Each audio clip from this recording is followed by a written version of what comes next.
All right. Okay, I think we're good. I think we're live. Hello, everybody. Welcome to a very scuffed, last second, desperately attempting to get it work stream. Oh man. Okay, so let's talk about what's going on. I tried. Today's an art stream, as you can see. I've already started. I'm making a room. Yay! Because a room is something that I wanted, so I'm going to make one. So today you guys just get to watch me make a room. I was planning on having music in the background, but for some reason that got super scuffed and I haven't been able to set up proper. Because what I used to do is I used to run off of Spotify, yeah? And Spotify was a pretty good soundtrack, except I found that not a lot of the sounds, or not all the songs on Spotify were stream accessible. You had Stream Beats, you had a few others, but it was kind of a small list. And so I switched over to Epidemic Sound today, actually, and I was like, "Oh, Epidemic Sound! That thing has got some advantages. Like I can download the audio tracks, and I can use all the music there for streaming, and I can use all that music in video making." And it's true. However, Epidemic Sound does not come with a app, unlike Spotify. So I'm in this very awkward situation right now, where I have a Spotify app that is no longer licensed. So if I was to play Spotify in the background, it'd be full of ads. And frankly, for some reason it broke and I can't seem to get it back up anyway. Or I have to basically take a bunch of songs from Epidemic Sound, which I haven't found yet. I spent the last 2 hours trying to find a set of sounds, but it's just been a very long process. And then I have to line those up into an audio program like Audacity. Audacity? I don't really know how to pronounce that word. And then you save it as a media source. So yeah. I haven't done that yet because that's a little time consuming. And if I continue to do that, it would take me probably another hour or two. And I don't really want to start the stream at 6 because I need to draw. So yeah, that's what we're doing. Today we're drawing. It's a little bit of a scuffed stream, but we're just going to enjoy drawing instead of worrying about everything else. I'll fix everything else in my own time when I'm no longer streaming. I'm sorry, first stream in a while, and it's already super scuffed. There's a reason why it's been a while, though, as I sent out in a text.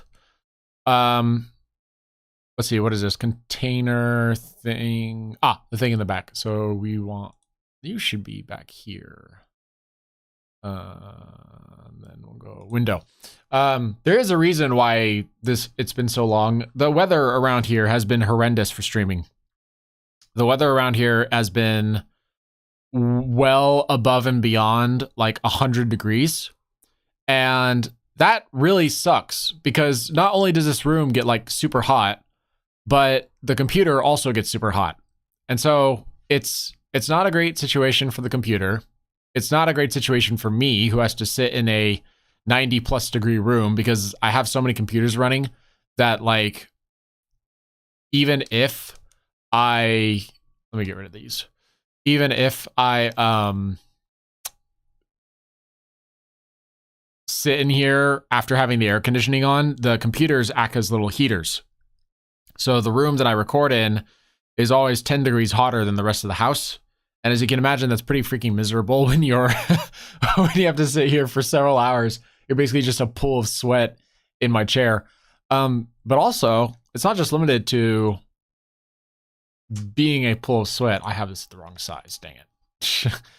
I was wondering, it's like, why is this so thick? It's not only limited to being a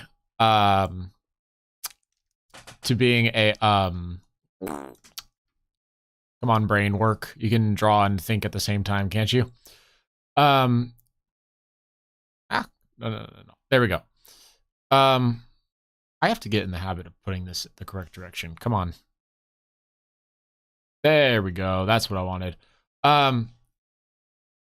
It's not just a matter of me overheating for like an extended period of time and being a pool of sweat in my chair. It's also a matter of like the computer overheating and making weird sounds and having the power go out, which has happened a few times in the last few days, unfortunately. That is indeed a thing that happened. The last few days, we had the just little power surges where basically just everything in the house would just go and it's because the neighbors and everybody else is using like way too much power to keep their house cool. But that's what happens when you have like 100+ degree weather for like a week straight. Thankfully, however, I caught a nice little cloud coverage today, which is a godsend. So that makes this a bit easier to work with. And I think that the room so far is coming along pretty well. It's not 100% there yet, but it's on its way. Let's see here, and then...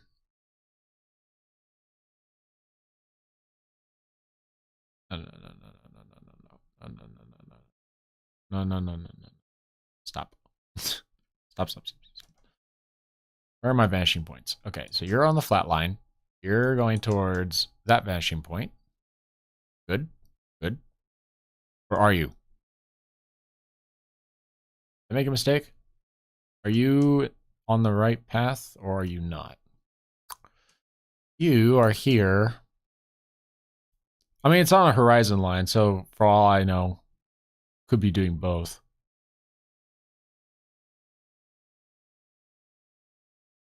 Well, this one's going down towards this vanishing point.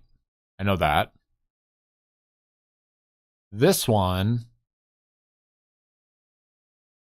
Yeah, it's below the horizon line. It should be going up. It's below the horizon line, so it should be going up. So this one's actually done incorrectly. Now I know.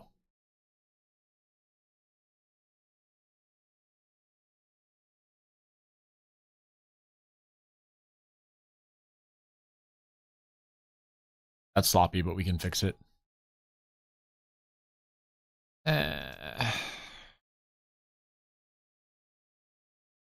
No. Come on. I know I'm nitpicking a bit, but...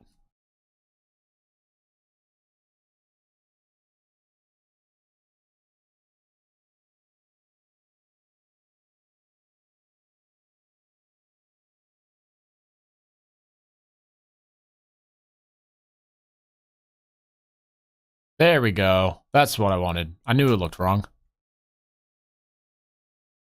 Artist instinct, some might call it. To just recognize when something seems off. Okay, that's correct. That's what we want to see. Yeah, because you're supposed to go towards this vanishing point. Okay. And then we would have like a blind on top of that.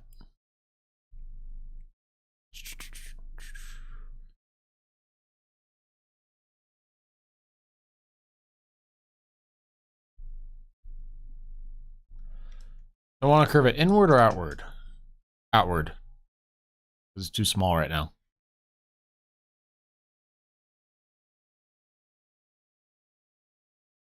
Come on. Follow the other sodding dot, you son of a... Okay.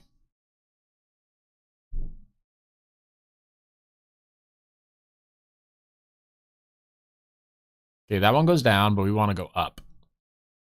Yeah, like that.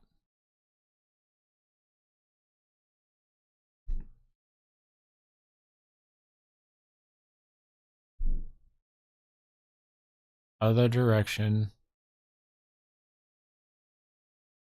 It's so close to the horizon line. That just looks like a flat line at this point. Okay. We'll take it for what it is.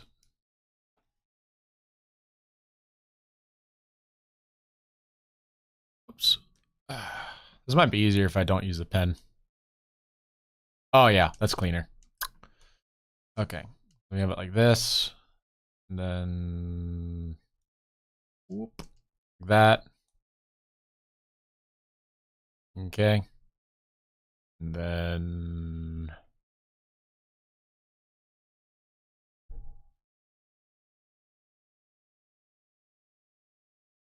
like this.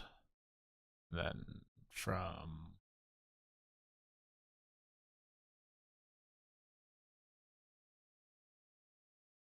U to U. And then we can just say goodbye to all this extra. Oops. I think I was off a bit when I set this. There we go. Oh yeah, that's better.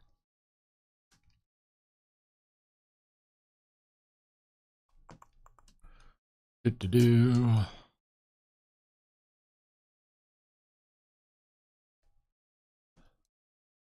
see.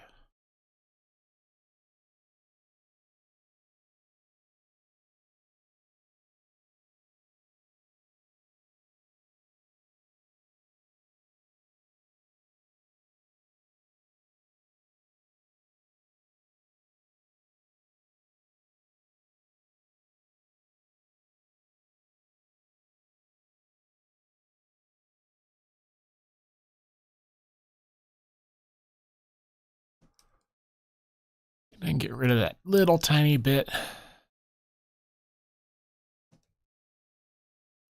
Yeah, I think that'll work.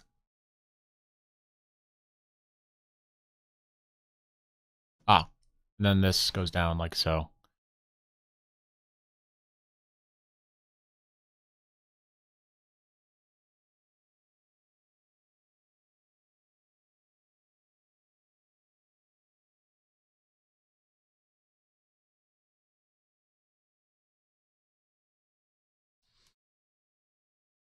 Okay, we erase this.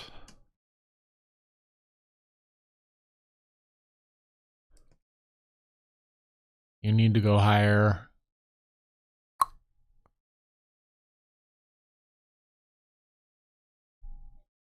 Actually, we can make this wider by getting rid of this one. Yeah, so let's say goodbye to these, goodbye to this, goodbye to that. And we'll just, right, don't use the pen. It's more accurate with the mouse. Weird but true. One of the few cases where that's ever true. All right, get rid of you, and voila. Okay.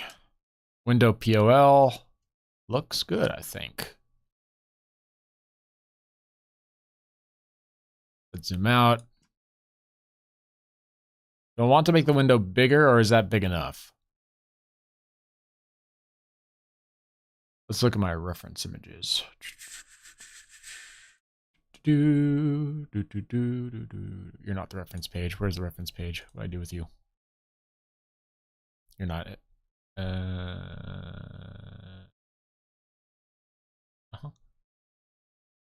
just say.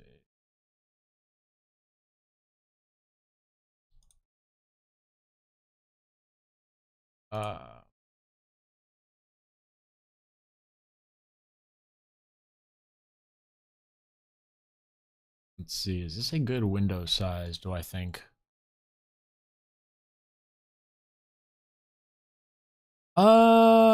It could be a bit taller.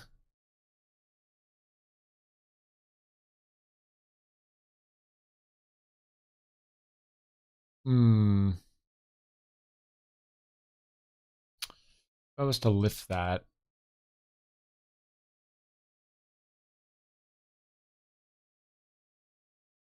Yeah. Yeah, it could be a bit taller.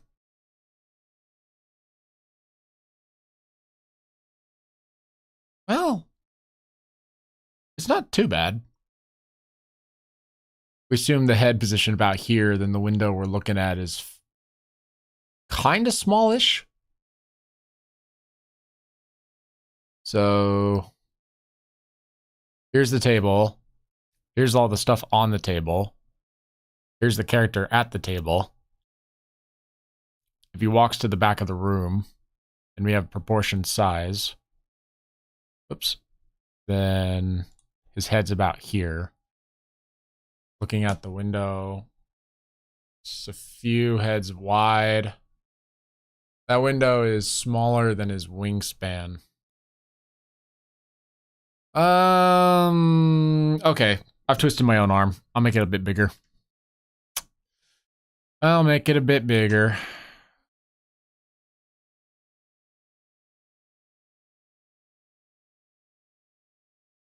Do do do do do do do do do.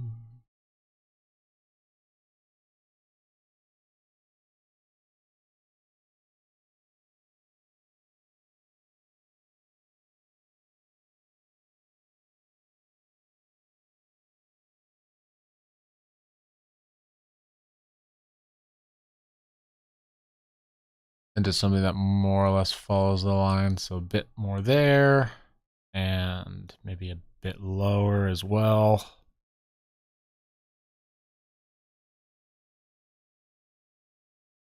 Like that.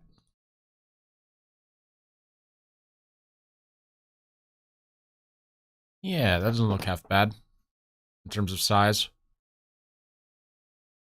Okay, and then we'll make a new vector layer for it. Which means it's time to redraw this. Hold on. Let's not do that. Let's, first of all, change this color to that so we don't get confused on which is which.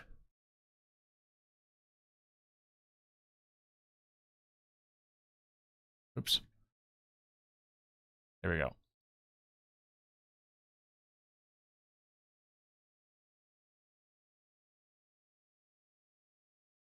And then you go this way. Ooh, nice. It's got more of an angle to it now.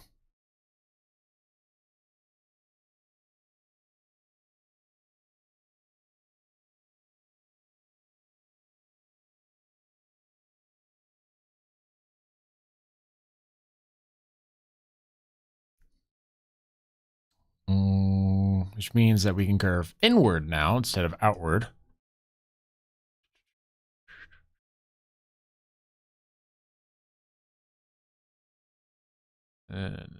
There we go. There we go.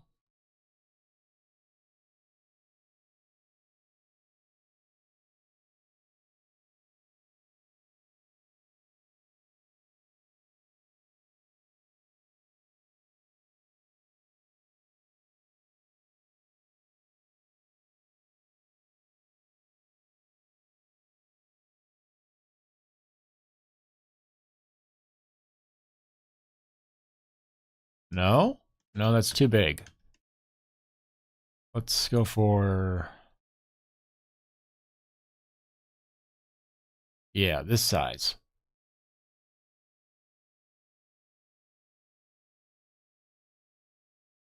Means if we look at it from here... oops. Goes up. Eh.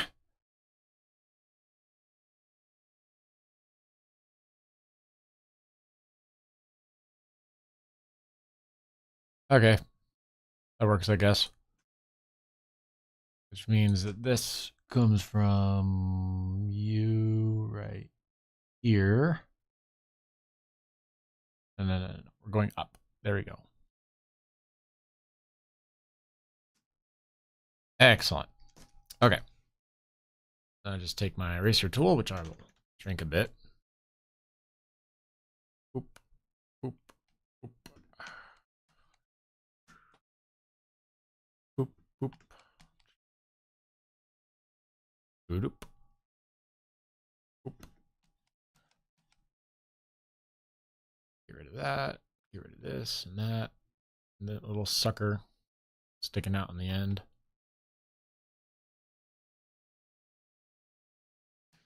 Okay. Nice. The window's a good size now. So I'll consider this to be window POL, delete old window POL. And that'll do it, I think. So window POL will label as labeled. Next up is extra is... how about the easel? We can do the easel next.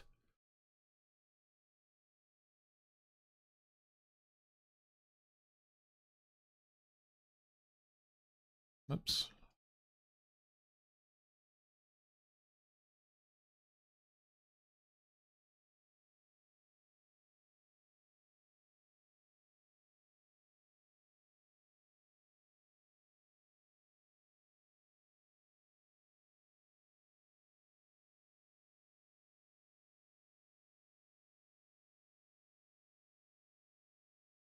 Ah, dang it.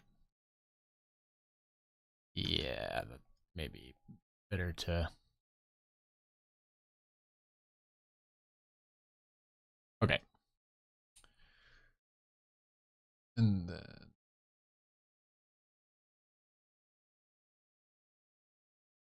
Let's hide the table. The table's in my way. Where's my table? Table. There we go. The table's gone. I can shrink my reference image.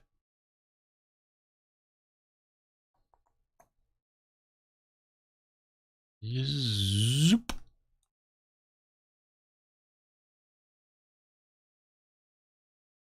Yeah, so I made today an art stream just in case. Should be wider than longer. Yeah. Okay. Yeah, I decided to do an art stream today just in case the weather heated up again. But we got some lucky cloud coverage today.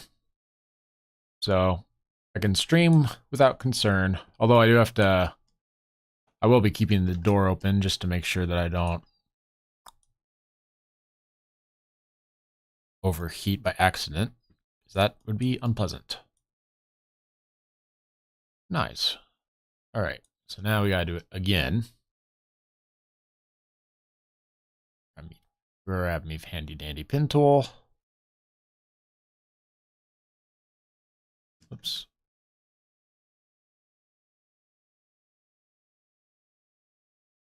Is that really as far as it goes? Hold on. I know I'm nitpicking with this, but still.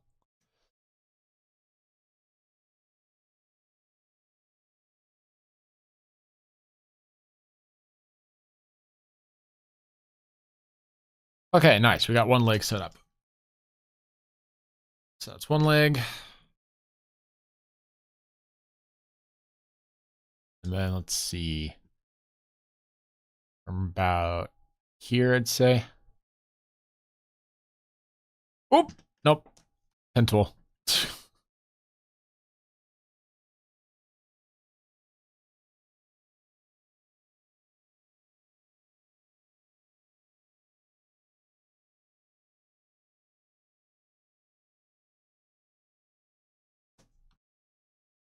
Okay.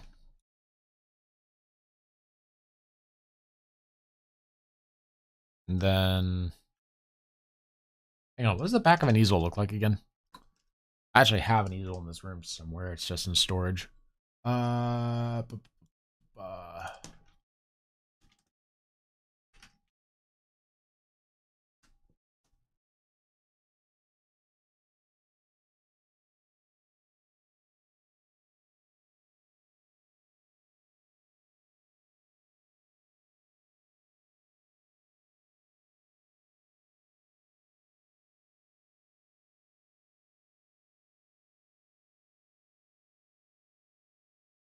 yes. I remember now. So from here, I'm gonna put a little line like so.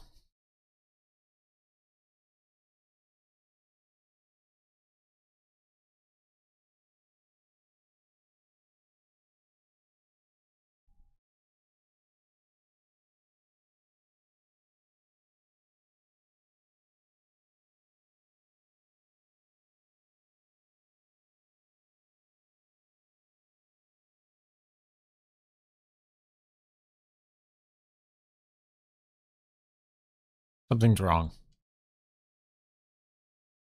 These are both above the horizon line, so this one should be pointing downward. There we go.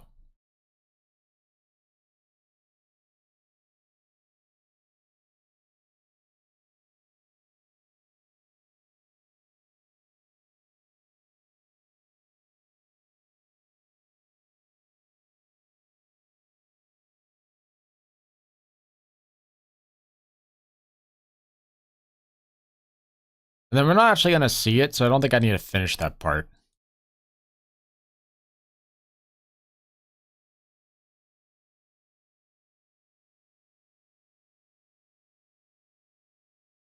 And again,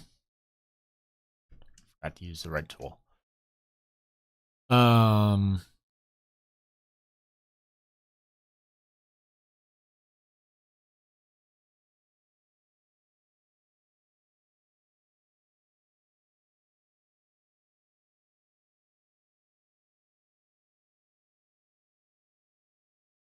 Whatever.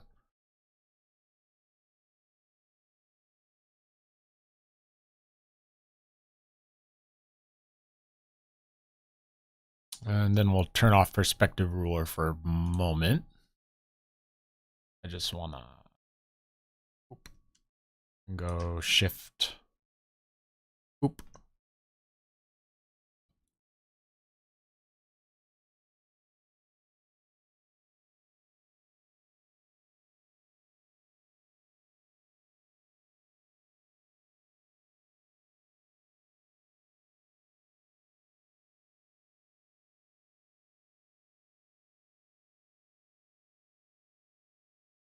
Then turn the ruler back on.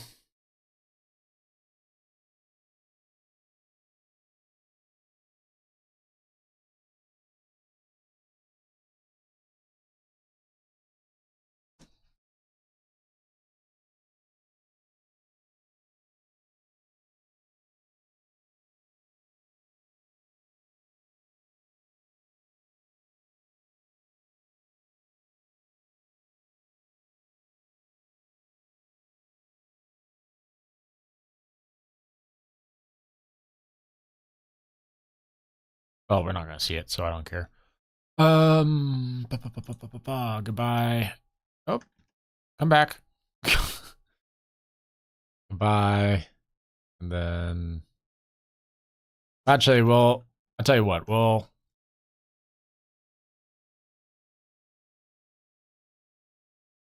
Whatever. Whatever. It's fine. Let's see. The actual part that needs to get erased is this one. Yeah. Because you're blocked by this giant beam thing. And this as well, because you wouldn't be able to see it with the beam going down. Yeah. So pretend that goes all the way through. And then we, again, go back to our handy dandy pen tool. Turn perspective back on for just a moment.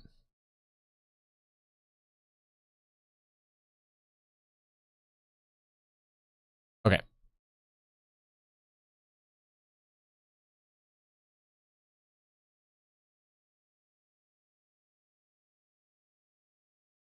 And then same deal with you. Turn you back on.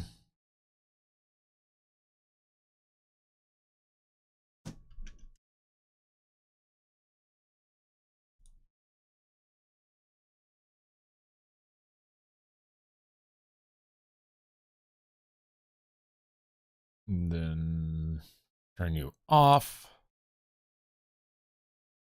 Grab the pen. Oop. Oops. Whoop.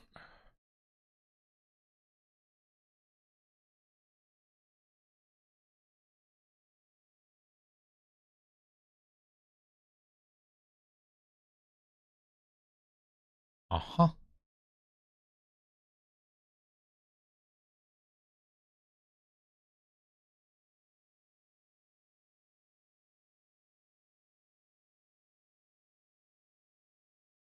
There we go.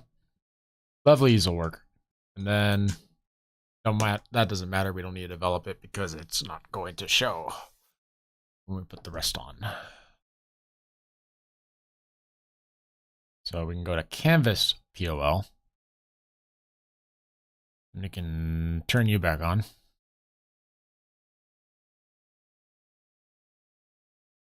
Oops. Key. I always make this mistake.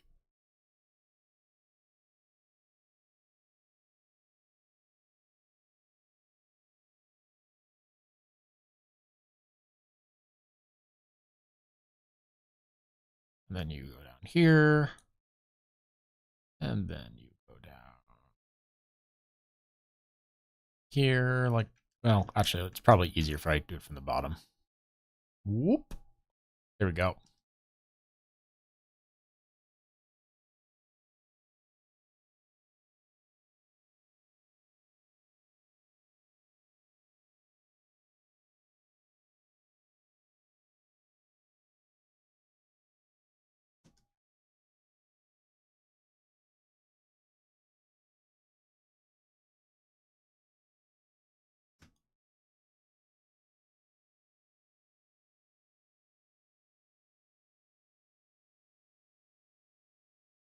No. Move over. Gotta make sure it's the right thickness.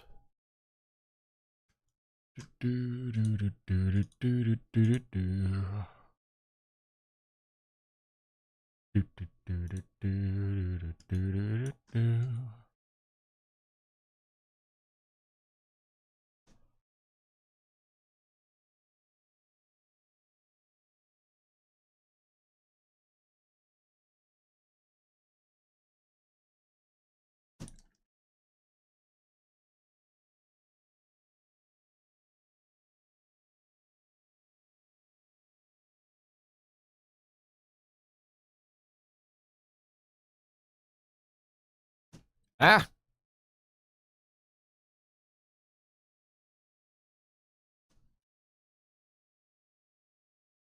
All right. Just want to make sure it's all covered. Alrighty. Canvas is done there.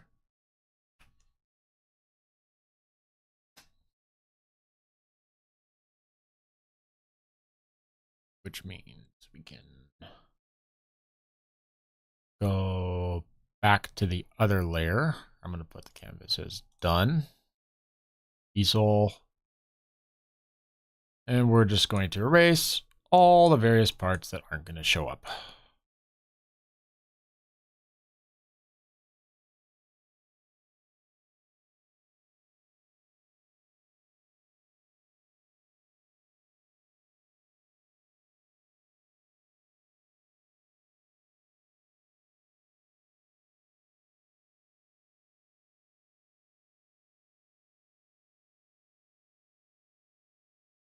Brilliant.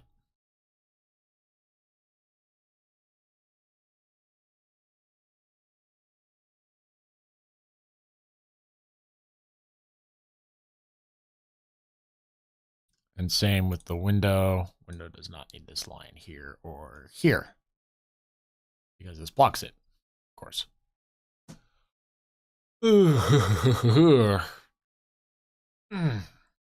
And yes, I know that technically this means that the filling layer is going to be a bit of a pain later, but that's okay because I have a window option on my wand tool that'll make it not a problem.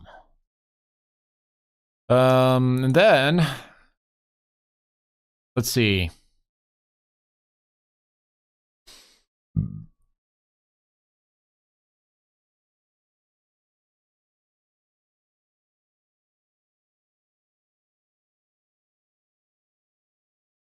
Canvas easel.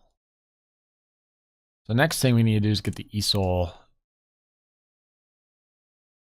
legs more even. So I'm thinking something like here. With the pen tool, please.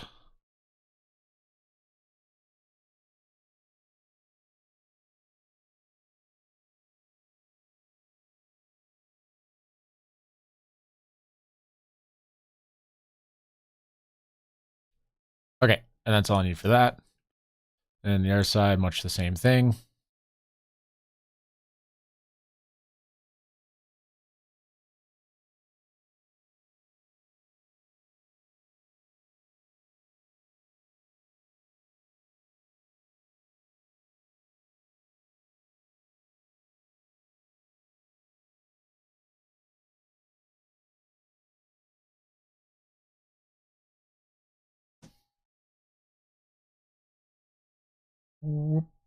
That's about the right length. And actually, now I think about it, you could go a bit further back as well.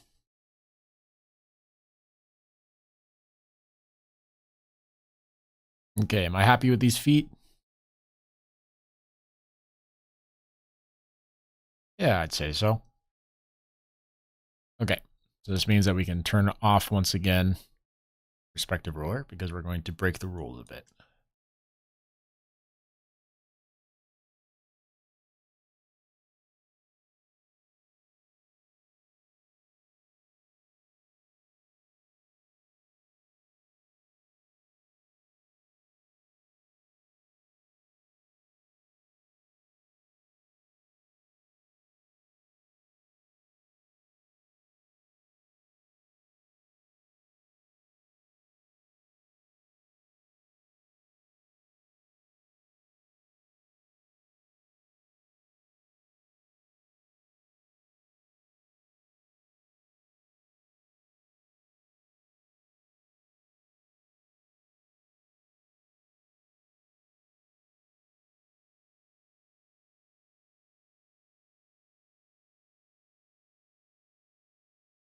Hmm.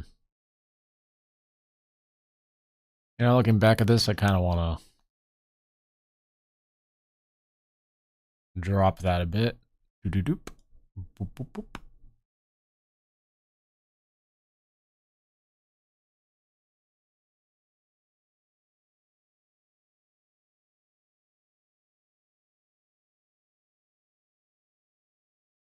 Oh, yes, please.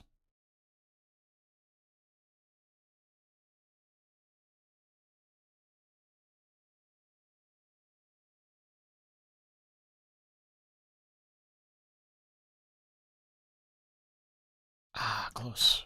A little more.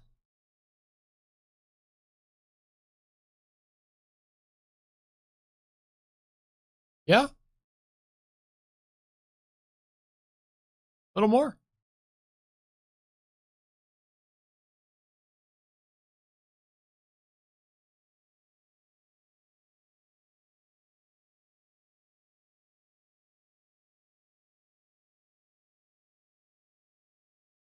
Okay, that'll do it.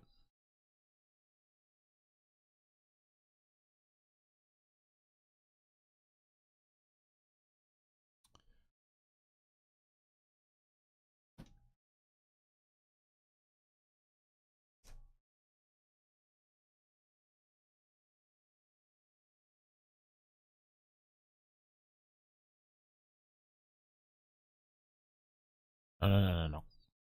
No, no, no. Oh, right.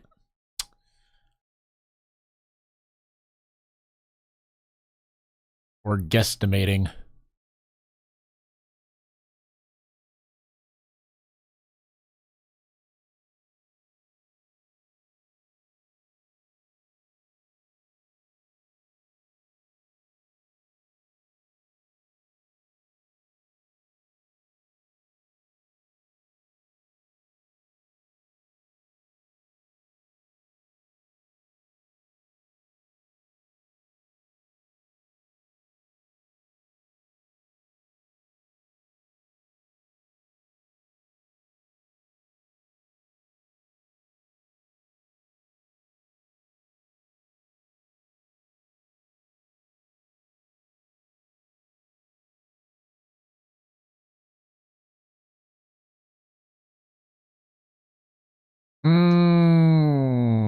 Now I kind of want to bring it shorter.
It still feels a bit off. Still feels a bit off. Ah. I don't mean perfectionist, but it still feels a bit off.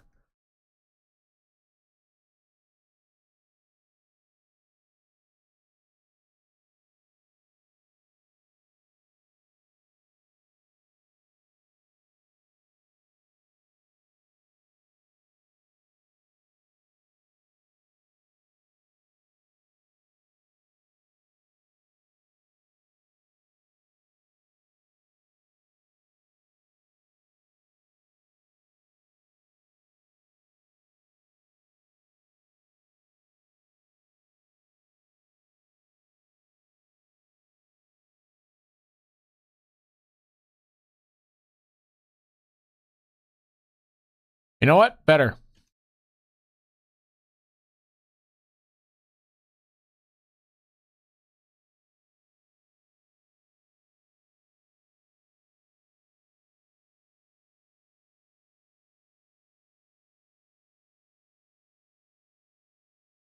Oh, it's this one. This is the thing that's driving me nuts.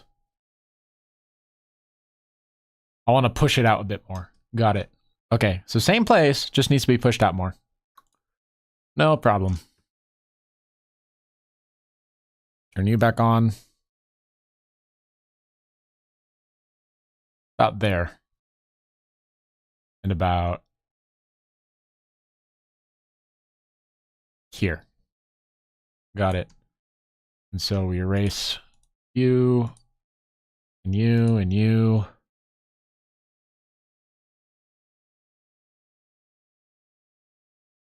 And we go pen. Touch right there so we can get rid of this. And then stretch it to about here, I want to say.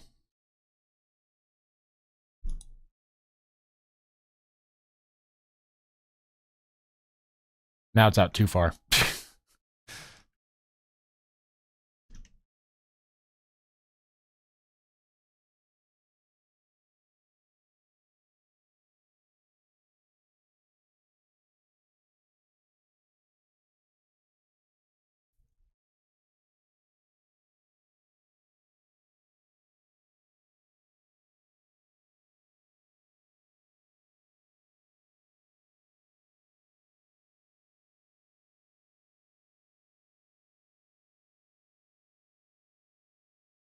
I think you're fine as long as you're just longer.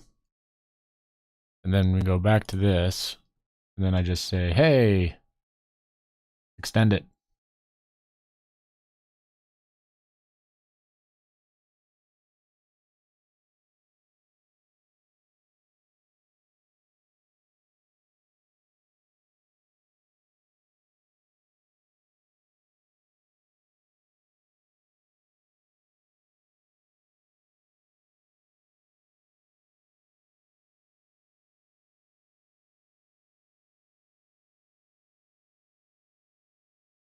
So close. So close. Hide you. Grab this corner and go, hey. Bingo, that's what it was. Okay, I'm happy with that. I'm happy with that. That looks okay. Zoom out, observe the canvas. Okay, the only thing it needs now is it needs a bottom piece. Let's look at my reference again.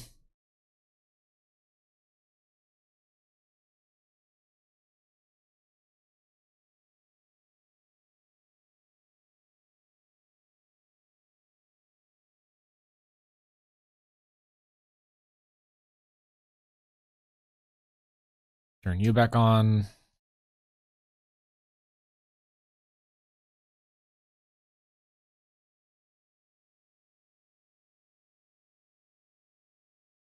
Key. Really, we're just doing this sort of thing.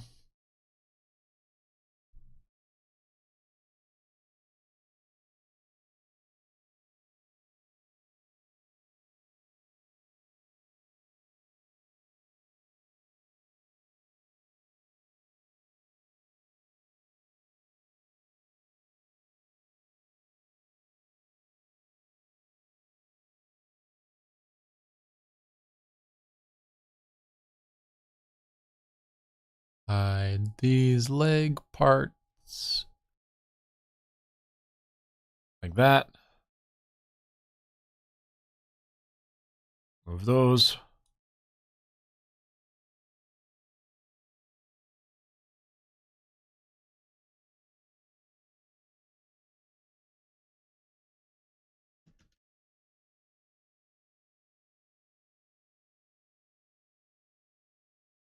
No. Down. There we go.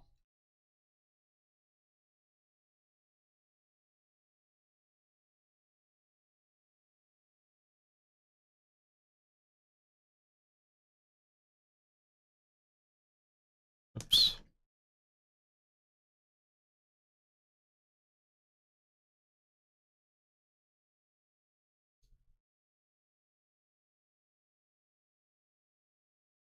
Okay, we go P.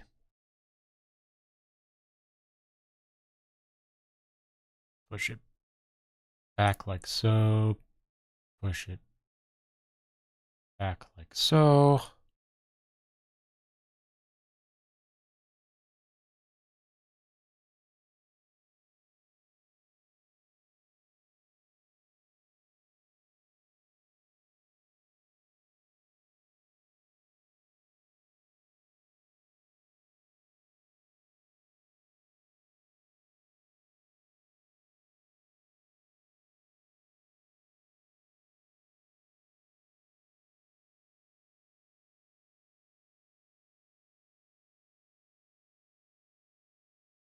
There it is.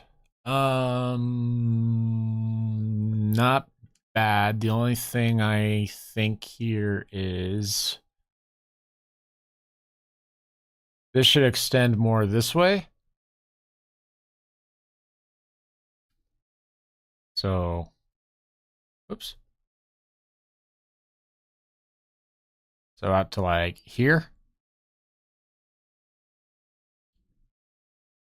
Oh, I see. I see what I did.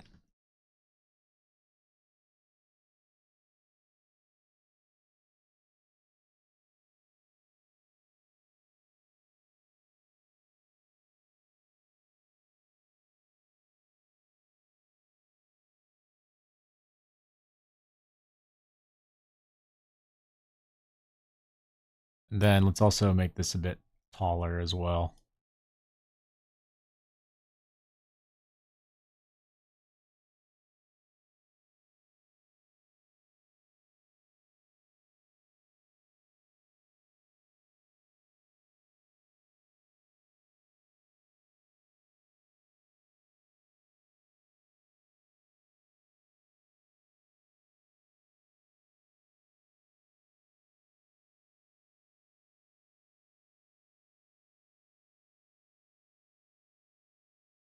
Hmm. Should I push it a bit more? Yeah, definitely. I should definitely push it a bit more. Okay.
Okay, this makes much more sense visually.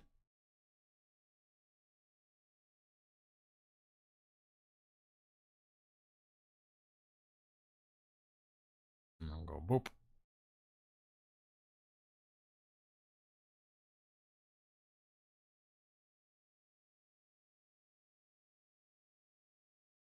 Okay. So now,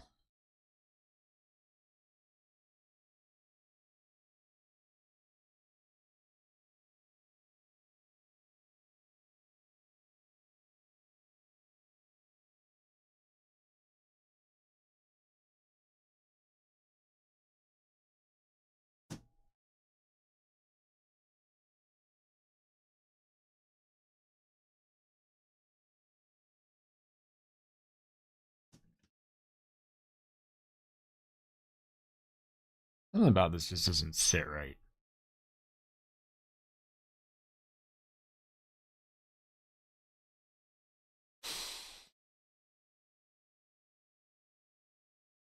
Like this should be wide enough that it sits on top.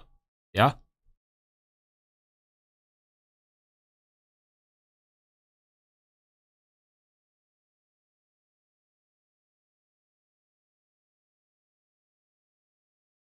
But it shouldn't be so wide that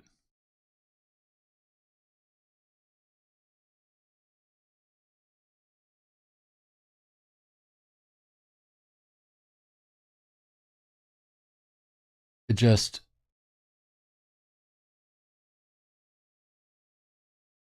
completely overtakes everything.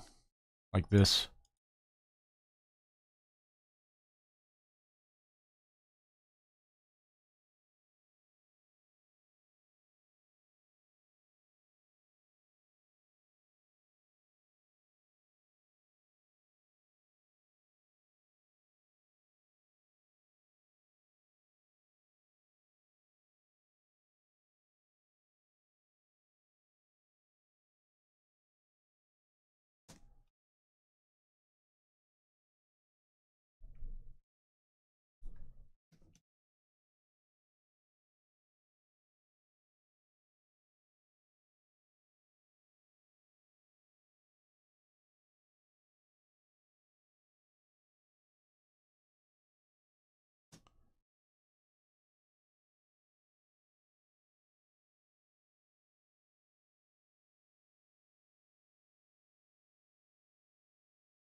Okay. And then so that you're not just a one-dimensional object, you need to have a little bit more volume in the back as well.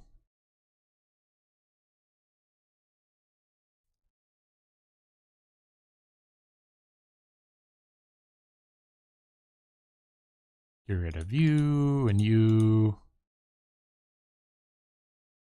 And you, clean you up a bit. Ah.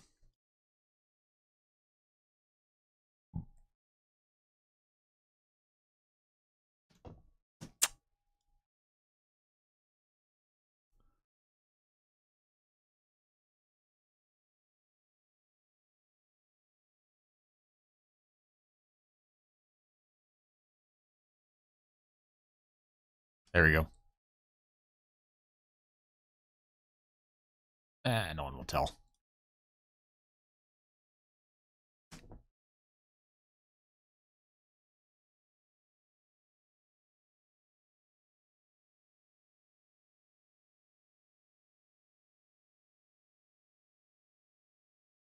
Okay. We have an easel that looks very easel-ish now. Let's hide the background a bit. Wrong one. Yeah, that looks acceptable, I think. Still stands a bit upright. You know what I mean? Like, I feel like it should be leaning forward a bit more.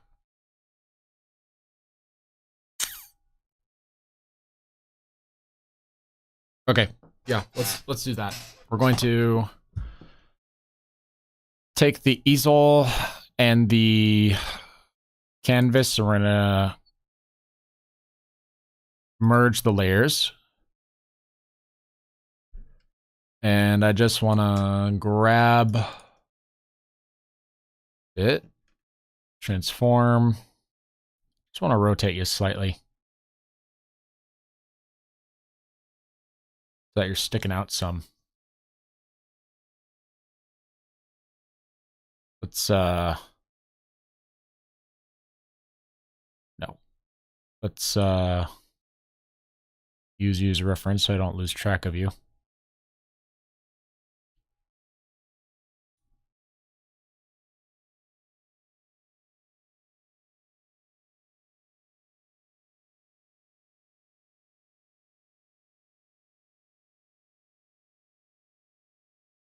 Okay. Okay, so this means we have to redo the legs, but everything else about it is fine.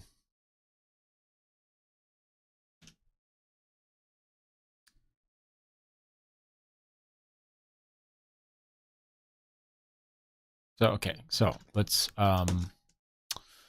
first things first.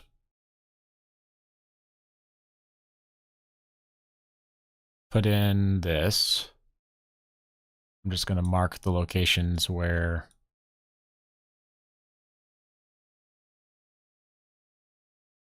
the legs meet, because I like the distance I put between them. I'm also going to go back up to...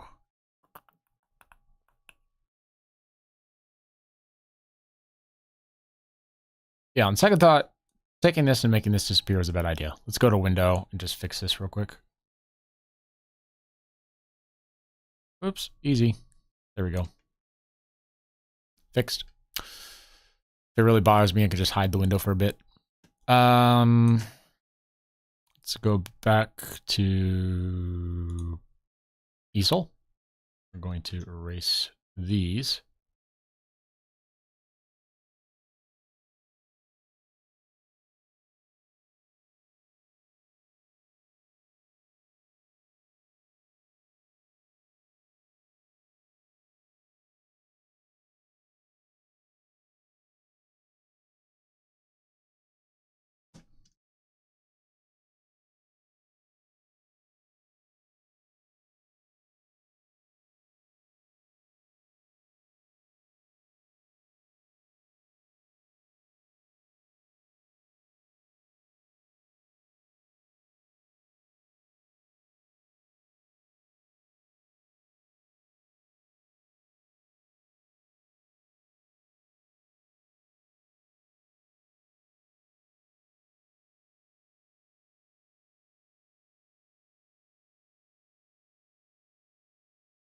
Okay.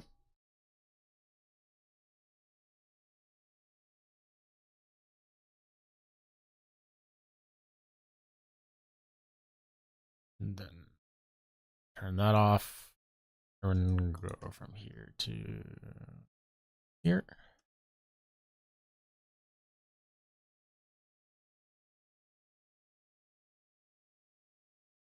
Aha.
All right.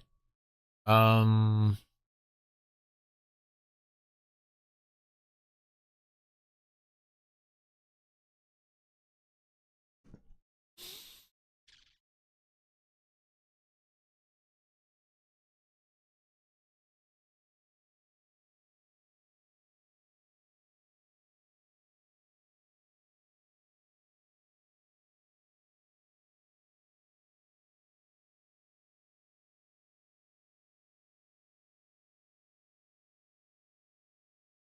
yeah.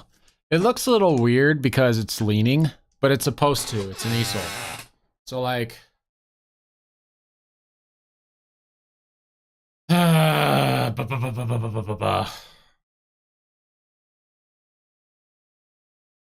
it doesn't follow perspective because it leans in place rather than being an object that fits in perspective. If it was staying straight up and down, part of it would be in perspective, but what am I thinking?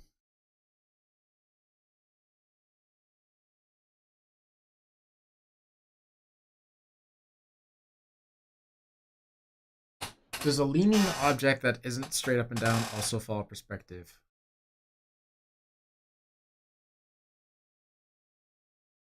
The answer is yes, but if I fix the perspective, won't that just make it look like a straight up and down object?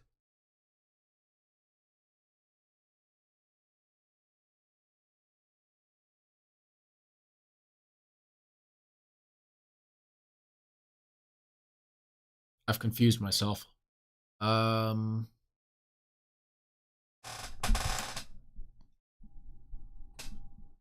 Let me think here for a moment.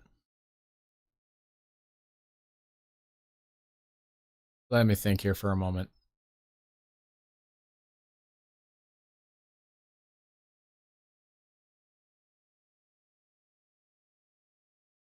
If I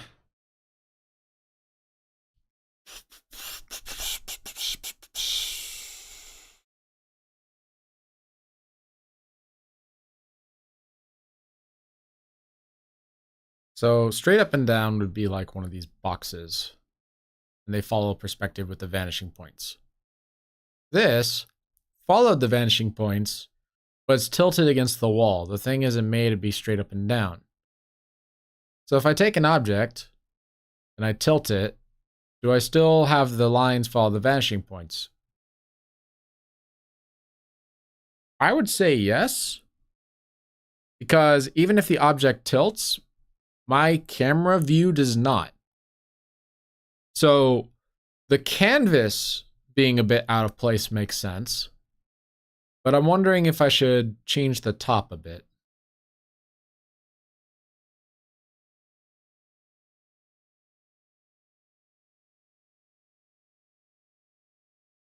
Okay, hang on. If I rotate this box clockwise or counterclockwise, the box will always be in perspective. If I tilt the box so that it's standing diagonal, it'll also follow perspective.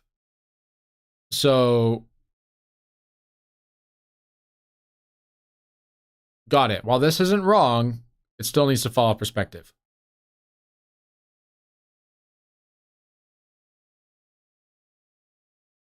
It's just that it's not using up and down. Okay, got it. So up and down is diagonal, but the top is still perspective, so which means this needs to get redrawn. Got it. Okay, no problem. I figured it out. The smart cookie that I am figured it out. That took a second of brain power.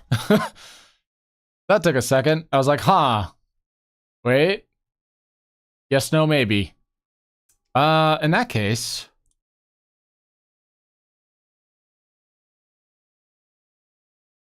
I need to redraw the canvas. Let's do this on another layer, just to make life a bit easier. And we'll convert this color to green. And we'll say, hey, we're doing it again, but this time we're doing it with the correct perspective.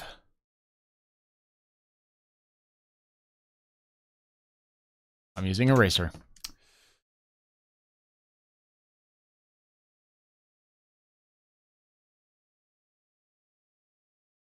Nope, wrong way.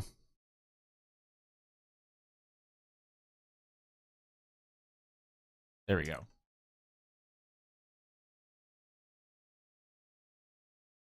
So this goes like this. This goes like that.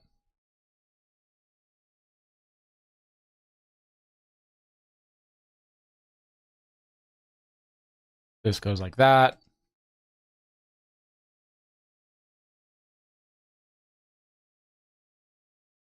This goes like that.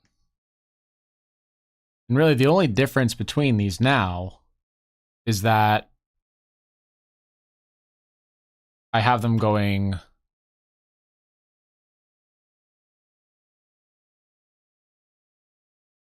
diagonal instead of up and down. So the lines would stay the same. It's just that now they go diagonal.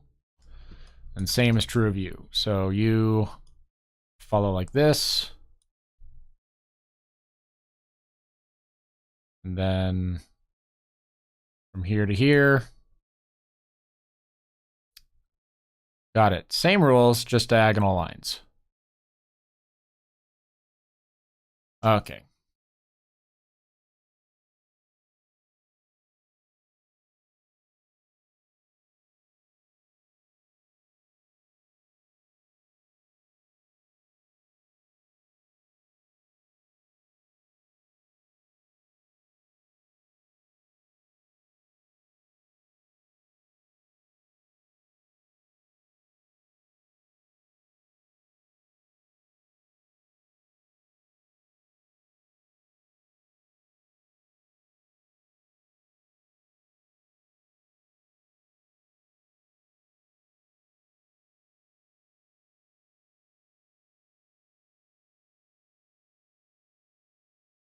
This is why you practice, folks, because if you don't practice, you get out of practice, and then you make mistakes like this.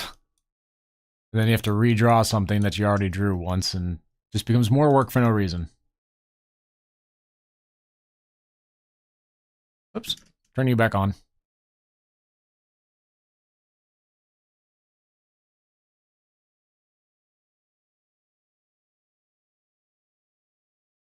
Okay.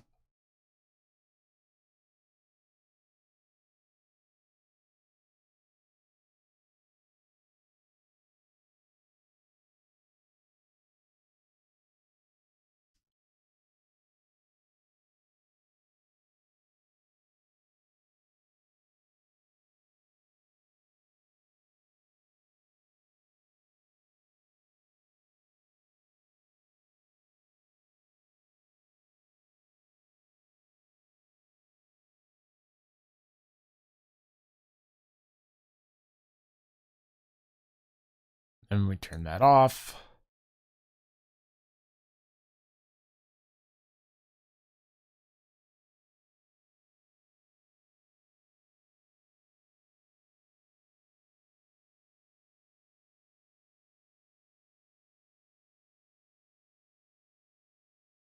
And then we turn it back on.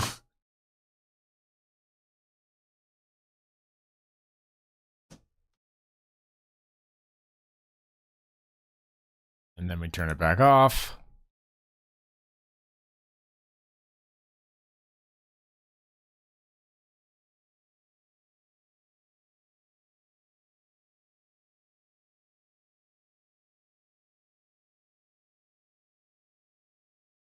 And we turn it back on.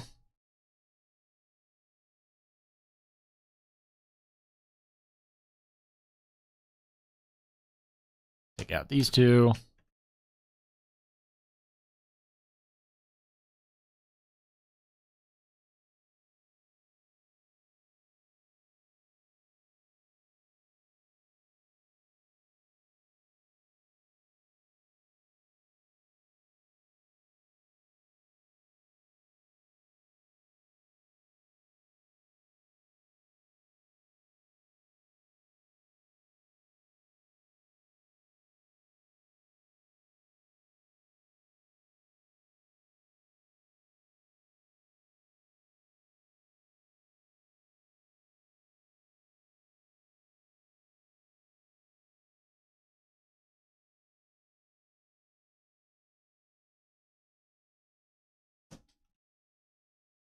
And then turn you back off.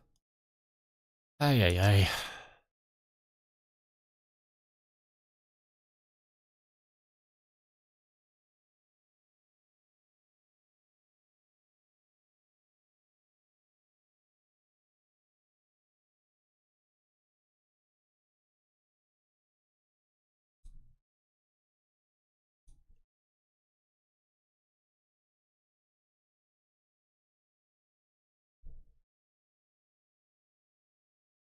Okay.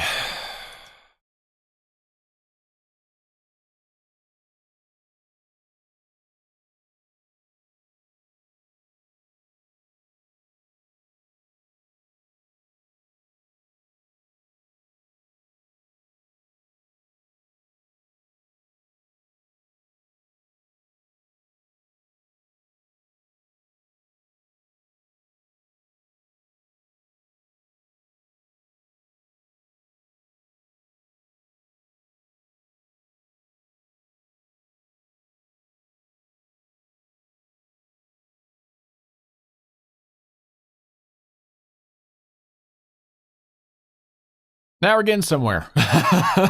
This took a while. Jeez.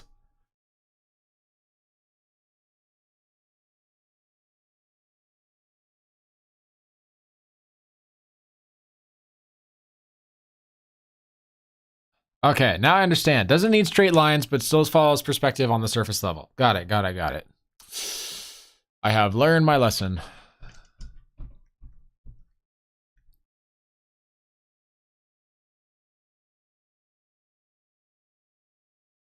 And then this is a, oops. This is a diagonal line that is supposed to go all the way through when you think about it.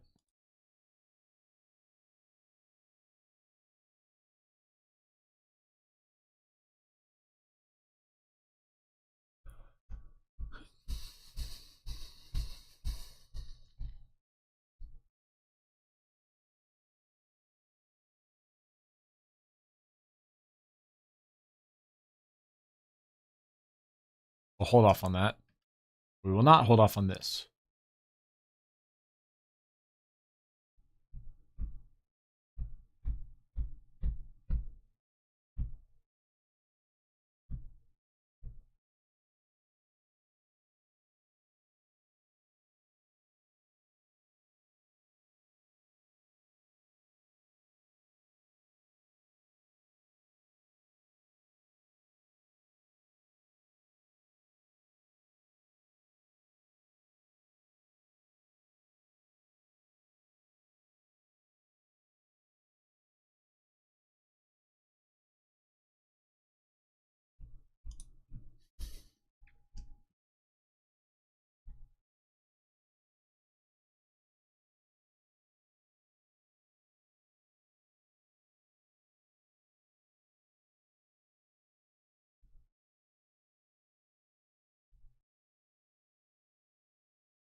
What am I?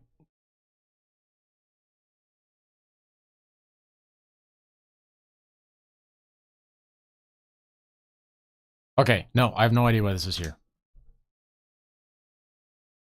Let's just redo this.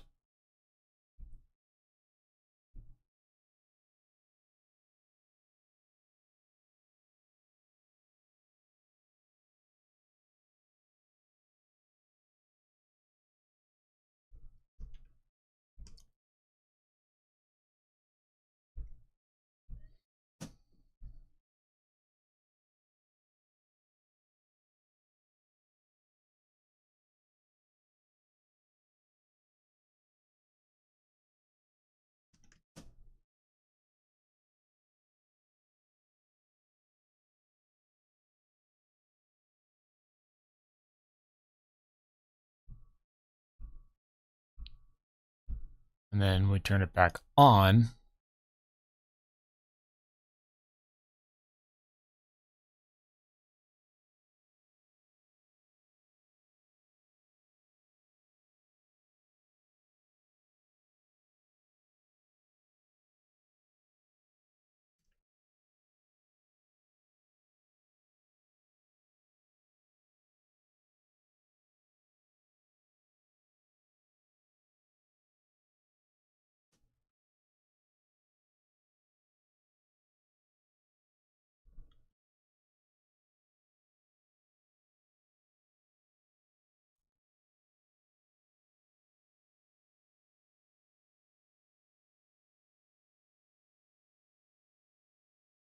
Oh, that's dirt. I thought it was a dot.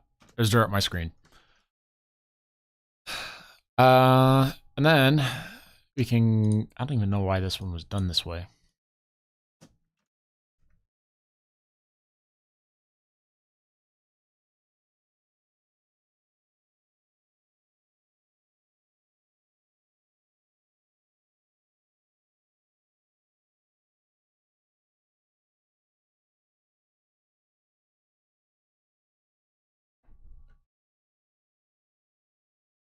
Excellent. However, this is a mistake that needs to be corrected.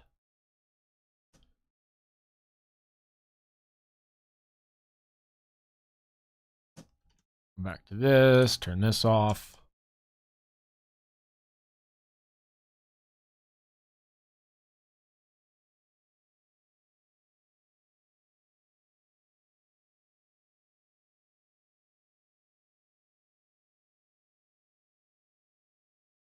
Okay. Then turn you back on.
Alright, and just clean up that patchwork a bit. Turn you back on. And I go, hey, just want to make sure you're nice and neat. Okay, this looks correct, finally. Finally, we have something that looks accurate. Oh, that took a while. That's what I get for doing things wrong. Got it. Diagonal lines still fall perspective. I need to remember that. Speaking of which, gotta turn this off.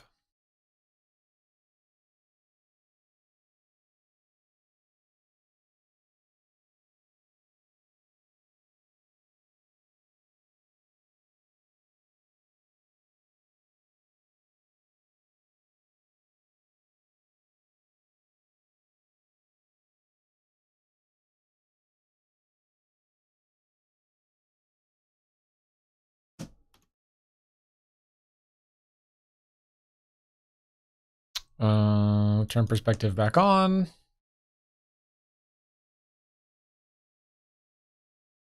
No. Down, full, down. There we go.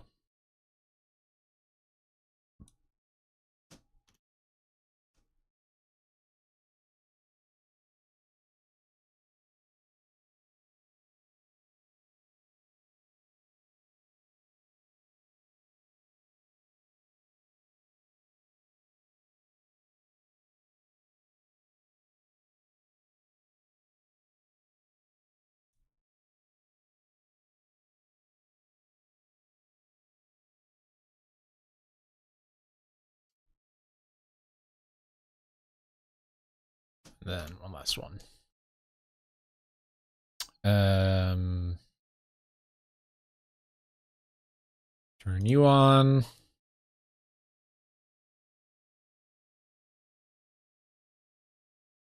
Good. You're accurate still.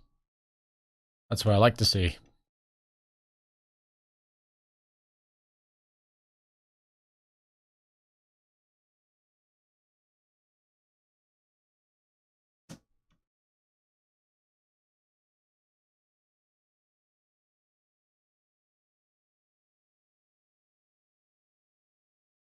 Yay. Okay.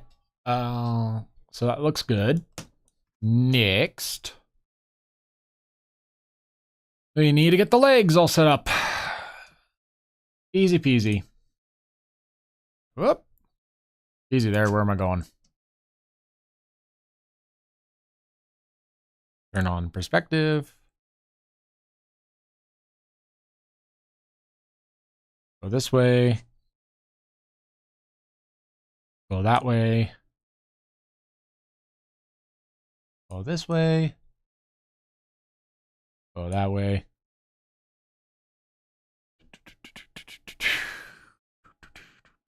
Turn off perspective.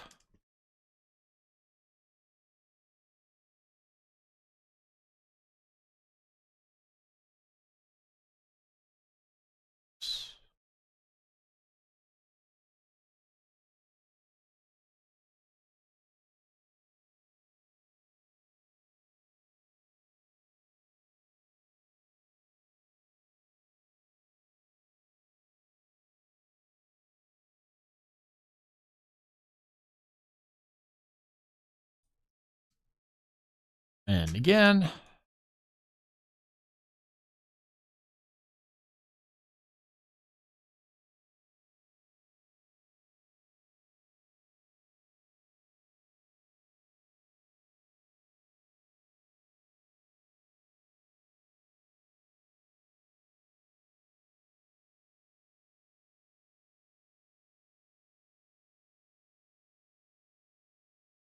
And release the extras.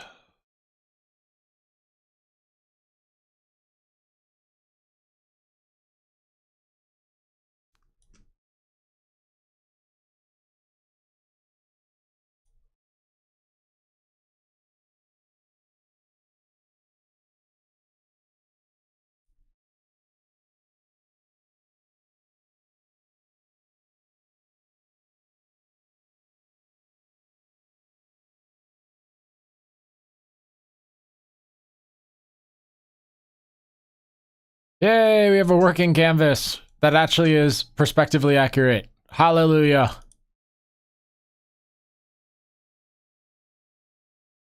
Little clean up here and there.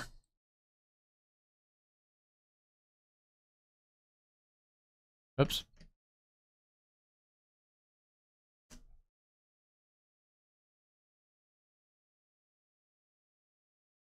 Okay, there we go.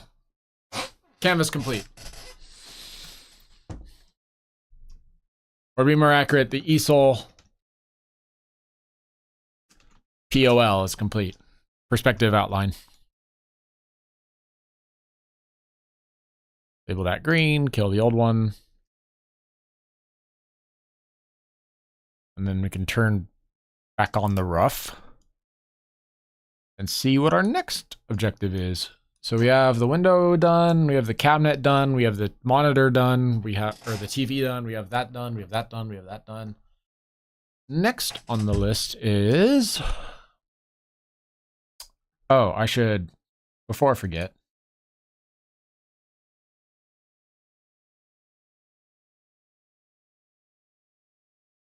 it occurs to me I accidentally left this recording on. I don't intend to record the stream, just stream it.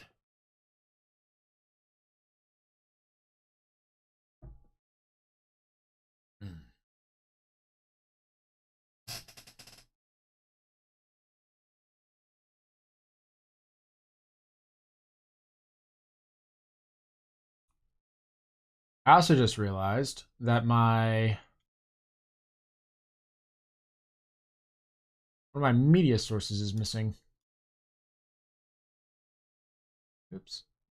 So you guys get to watch me work on that in real time. Yeah, look at this thing. Look at this thing I made. This be right back thing. Give me just a second. I got this thing in the way of my monitor. Move that. No. Talking about this. Be right back. This needs to be enlarged. Oop. Look at that. Huh? Huh? I got a be right back screen. So now if I want, I can just say, hey, I'll be right back. And then I mute myself and then I turn this on. Makes the screen a little darker, gives you a nice little bouncy thing. I like it. Right now, I'm good. I don't need to be right back just yet. I just noticed it was missing. Yep, being busy as a bee, trying to make all this stuff so I can make other stuff. YouTube's weird like that.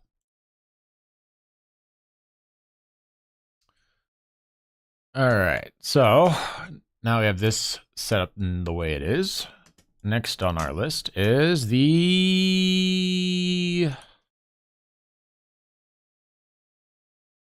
extra canvases here in the corner.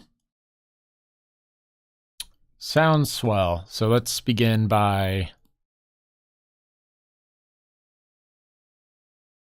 determining the height of these with a pen tool.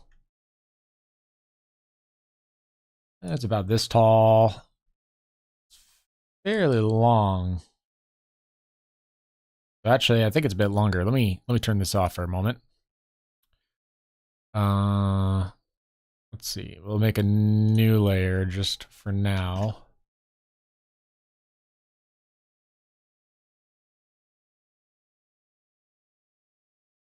Just want to make sure I got the size right.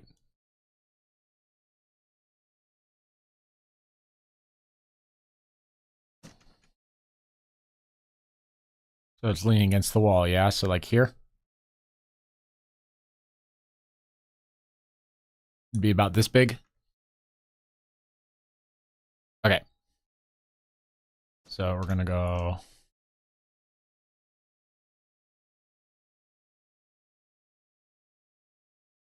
Perspective. Perspective needs to be on.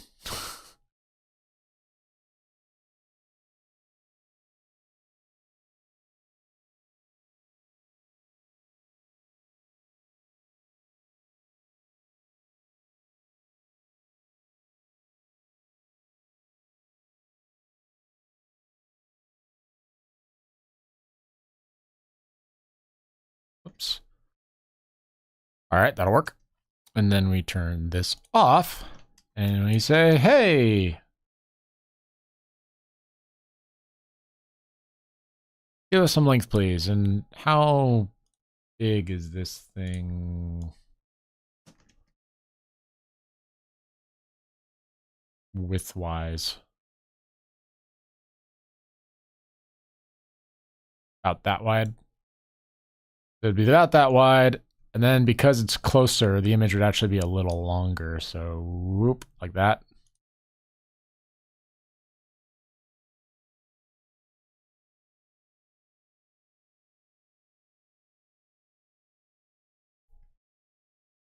Okay. Put it on top like so.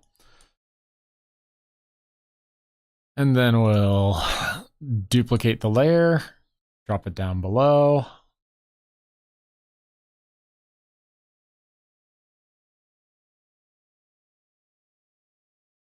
Nice little guideline to help me figure out how tall this thing's supposed to be, how wide this thing's supposed to be. And go back here, back to the pen tool, and we say, okay. Oops.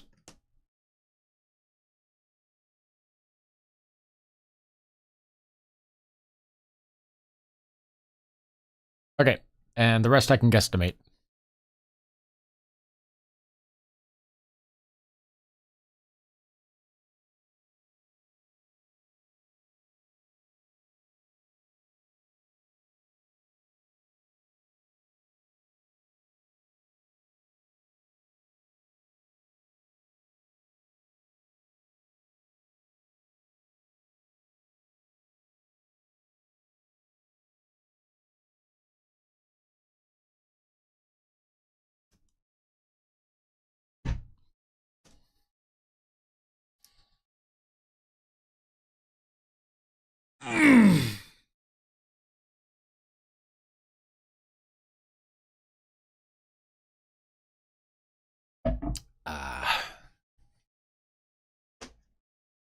I should make sure that the stream's running all right, yeah?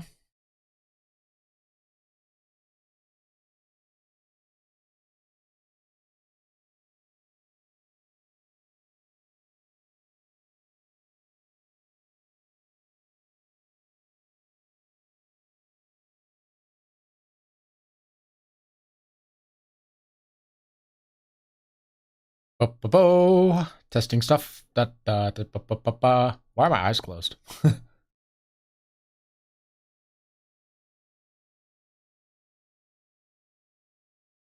10, 9, 8, 7, 6, 5, 4, 3, 2, 1. There we go. There you go. It's a 20-second delay between myself and my other thing. Okay, so here we go. I need the perspective tool back on. It's gonna go, not the eraser, the pen. Oy vey.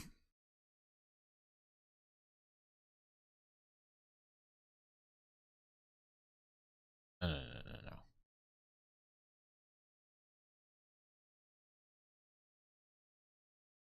Yeah, like that. And then like that. And then like that. Because we are below the horizon line, so we're looking at it from above.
Aha.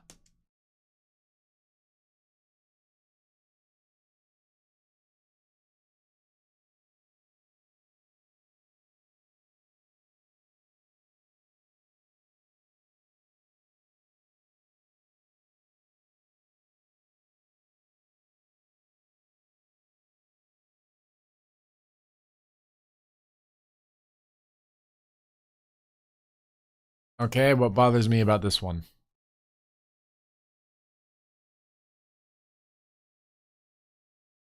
There's something I don't like.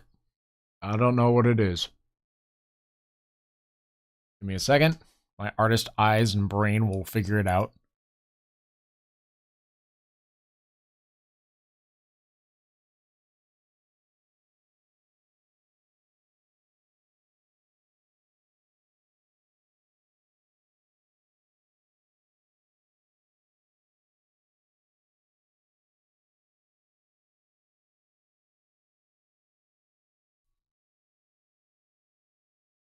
Nothing.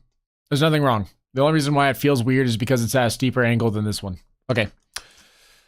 Okay. It's good to do a double check every now and again. And of course, I want more canvases behind it. So we're just going to complete this, keep up this roll, eh? So something like this.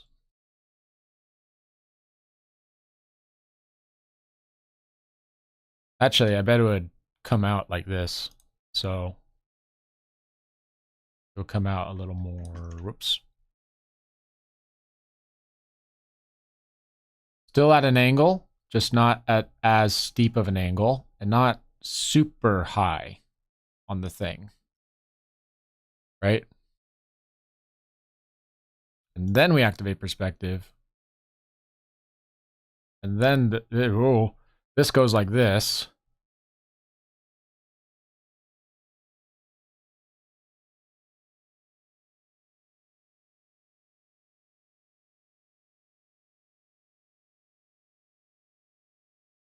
Yeah.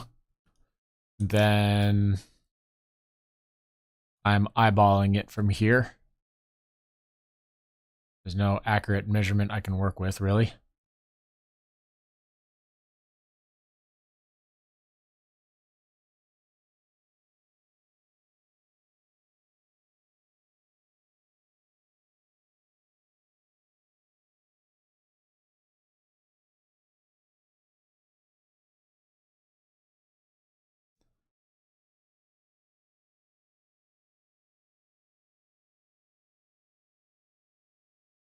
And then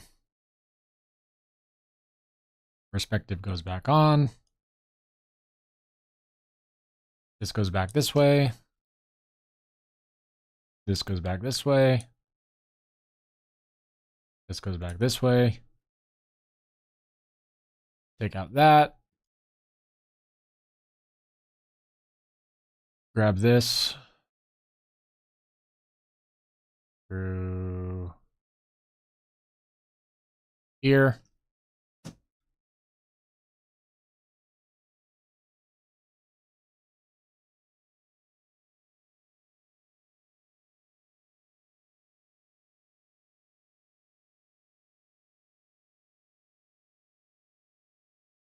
Ah, okay.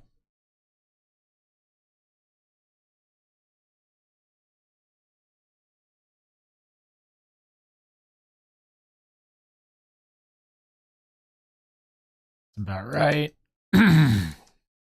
Then beep boop beep.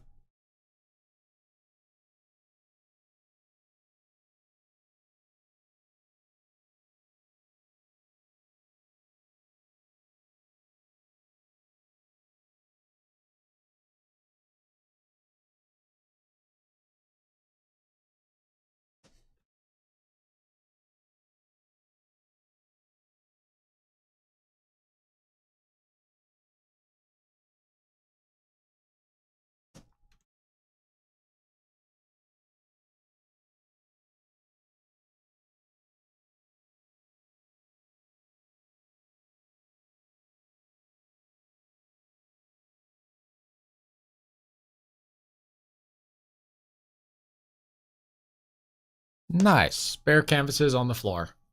I don't think I need a third one.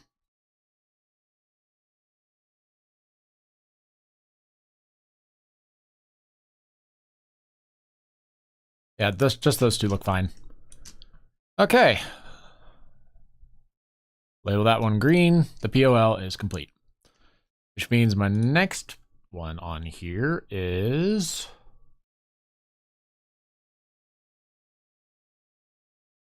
the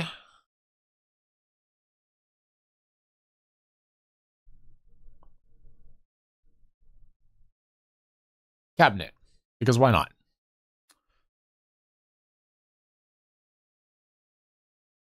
We're gonna hide the easel. And we're gonna build a little cabinet right here.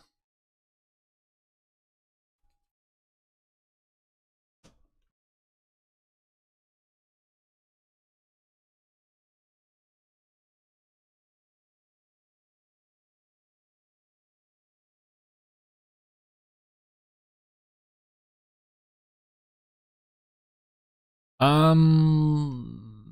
I really want that to be the front of the cabinet? Probably not. Probably not. Probably we should start here, right? Then, yeah. Yeah, that makes more sense.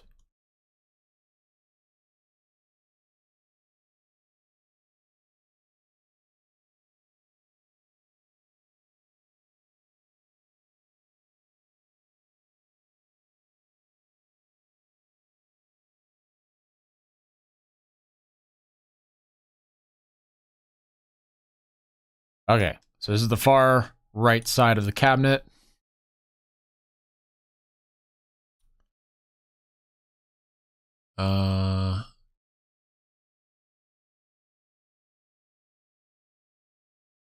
The wall's like right here, so it has to come up from here.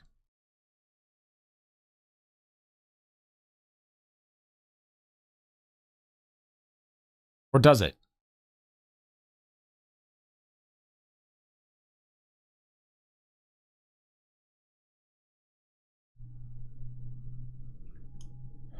Yes. Yes, it does. Because it has to have the corner follow the line there. Okay.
Hmm.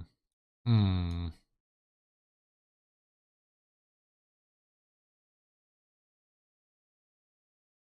Thinking about the cabinet.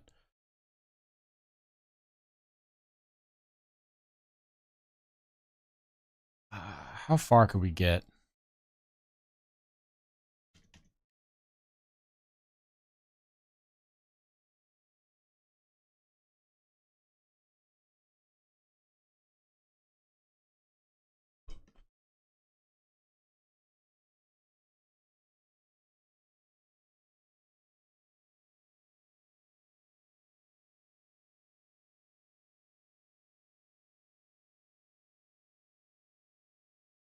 Yeah, it can go further than that. It just can't go further than the corner.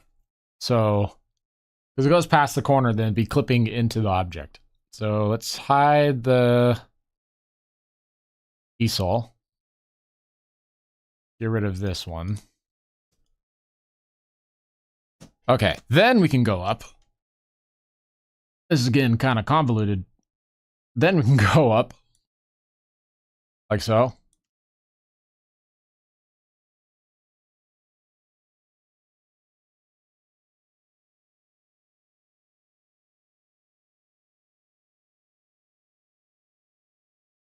Oops.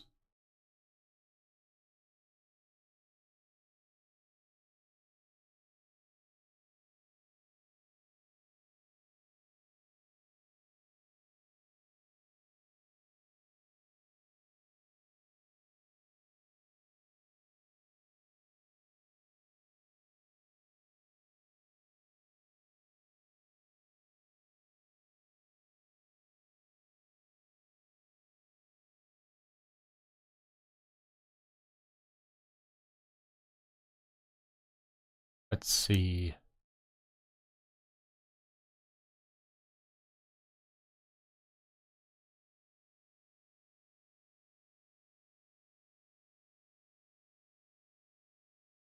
And then this goes like so.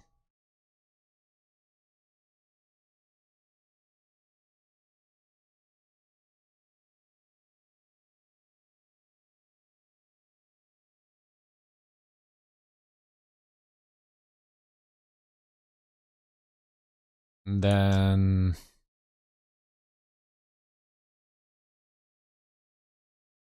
actually, if it's like that, then forget this one. Yeah, we're making this too complicated anyway.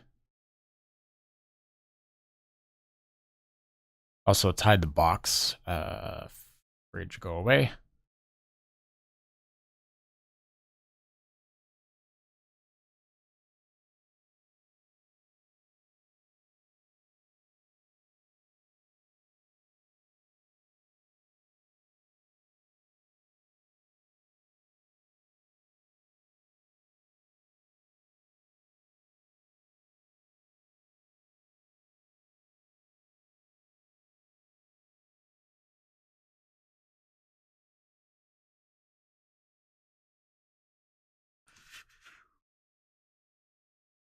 Through there.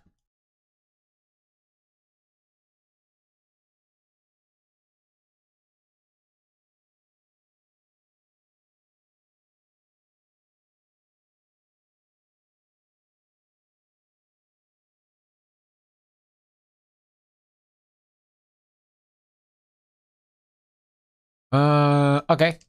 That's fine. And then we need to think about how thick we want to make this. Probably the same thickness as the cabinet. Or the shelf that I have over here.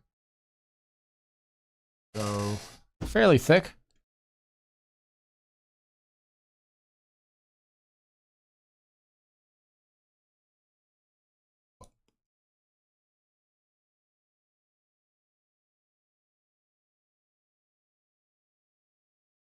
Yeah, that's nowhere near enough. I'm thinking more like this.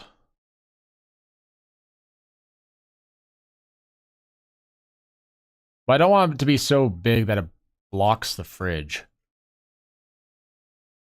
So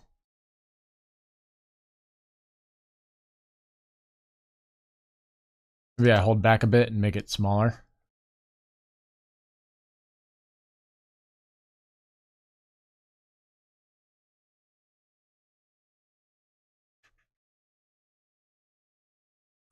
It's amazing that some people can make art pieces like this that just fit in every situation.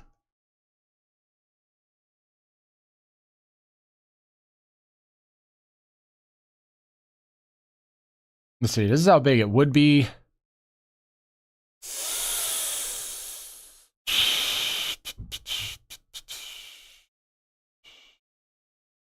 Then here's the easel next to it. I don't know. Like, I see the appeal, but at the same time, it's a little small for what I had in mind. Let me think. Let me think.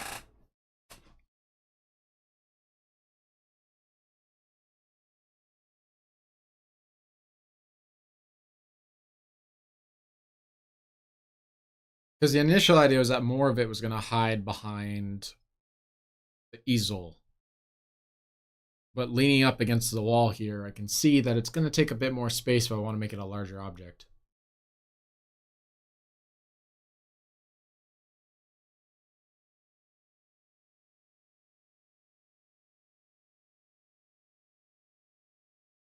Because the easel's foot extends outward like this.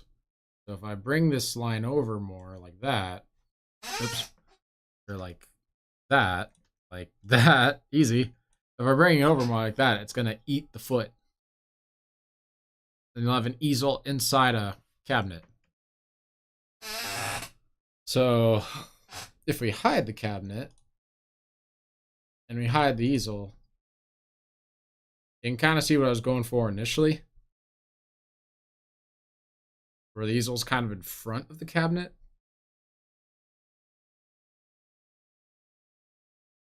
I'm not really sure how to make that work now.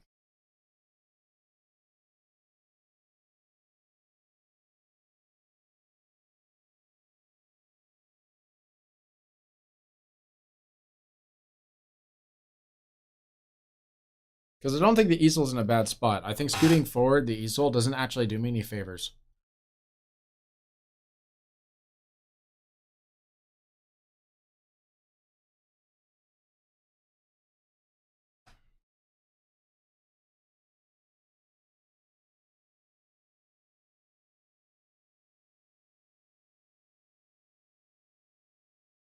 Hmm.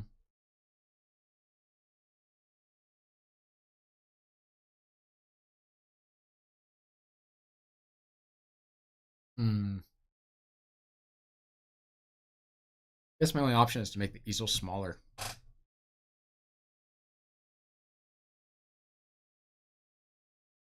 Or not the easel, to make the cabinet smaller.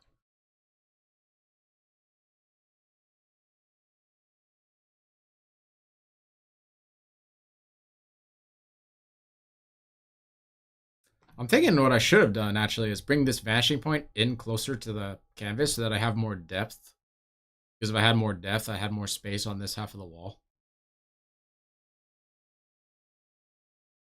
I'll definitely do that next time. Let's see.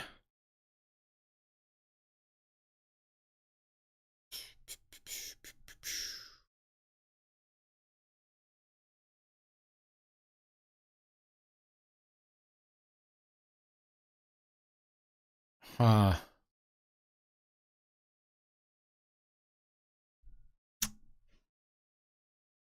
Let's zoom in some more.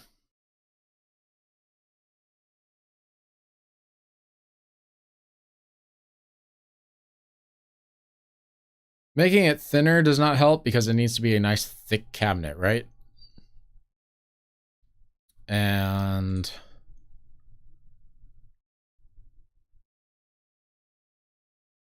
yeah, this is unfortunately just a case where I wish I put the vanishing point in closer, like right here, instead of out here. I had the vanishing point like in the TV instead of outside of the canvas. I would have had a lot more depth to work with because I would have been working with something kind of similar to 1 point perspective. I didn't do that, so oops. I'm gonna have to make do with a smaller room.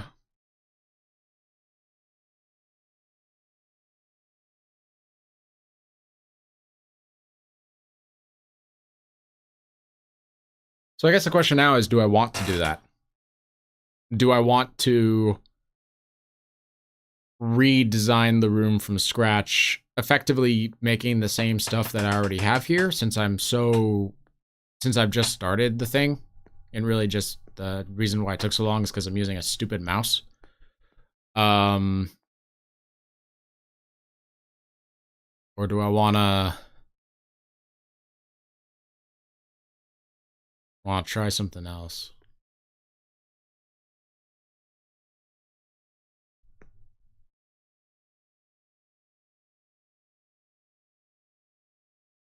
Is there a way to move a vanishing point and have all the lines follow the vanishing point's new location in Clip Studio Paint? Like I just play around with this vanishing point and I can make the thing shift up and down. Just for the vector lines.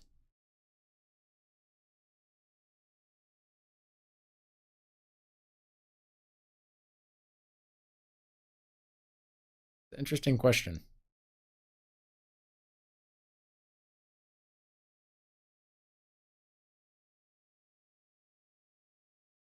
Nah. Because if I do that, then I have to redo the cabinet as well, and I don't want to, or the shelf as well. And I don't want to redo the shelf. The shelf is really nice. In that case,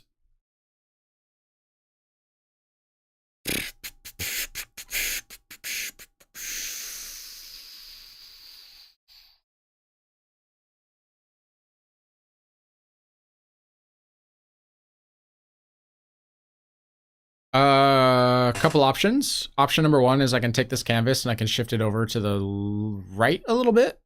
By moving it over here, I can align it with so that the leg is behind the canvas, and then it gives a bit more elbow room for the desk to fit in. Or I could just make the desk into something else. Not the desk, the cabinet into something else.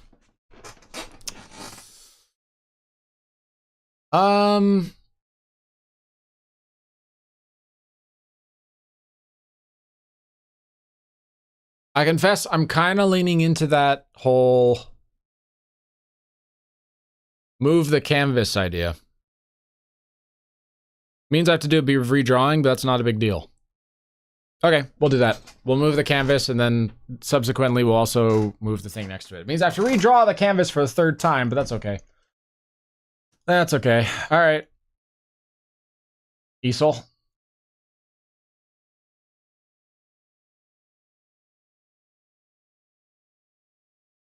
You're going to move about here, I'd say. Yeah, that works. And that way I could grab the cabinet and say, hey, you're also going to move about here.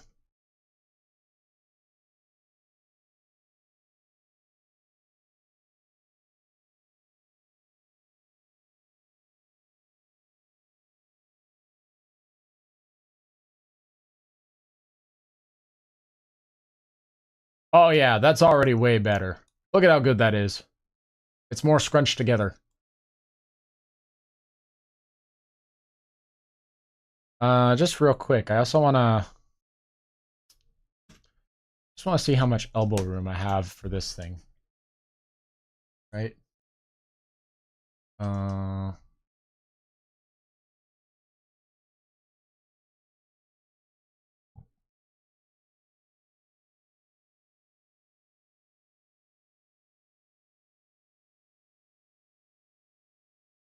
just want to see how much extra space I have to move this canvas. Because if possible, I'd like to move the canvas even more down the route. I mean, this isn't awful.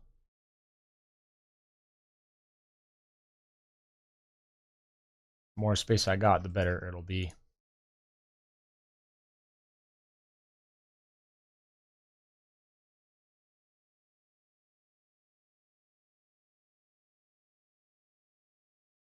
Yeah, and then we can grab the cabinet.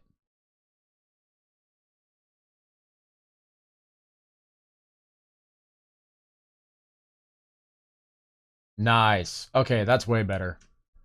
That's way better. Also, I need to convert the color to green just to show that it's there. Actually, let's convert this color to like red or something.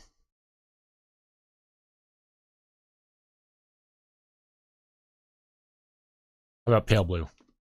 I like it. Okay, back to the green color. We're going to label this as red and let me know I'm going to delete it later. Easel has to be redrawn. Like, great. And so is the cabinet. We'll hold on to that. Okay. So I'm going to be right back real quick. I'm just going to use the restroom and refill my drink, and then we'll be back at this. So see you in like 5 minutes. OBS, activate the be right back button.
Okay.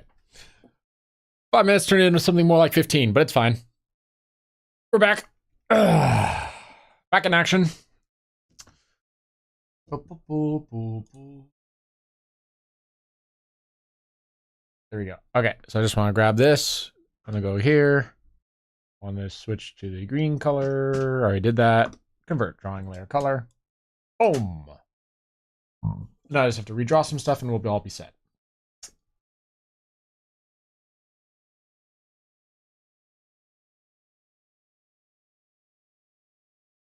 Why am I lagging? No. You shouldn't have any reason to lag. You're not doing anything heavy duty.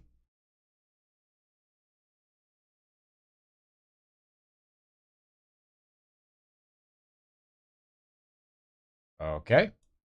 Sure, just in case, we'll save because for some reason, a little laggy. Okay. I don't. Not the blue color. What on earth is this? Oh, I guess it's the one I set up for myself. Okay. Why not?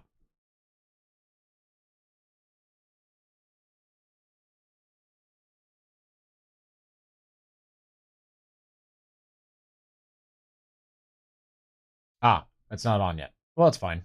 We can just do all the angles first. Actually, that won't work because I have to have the lines figured out first. So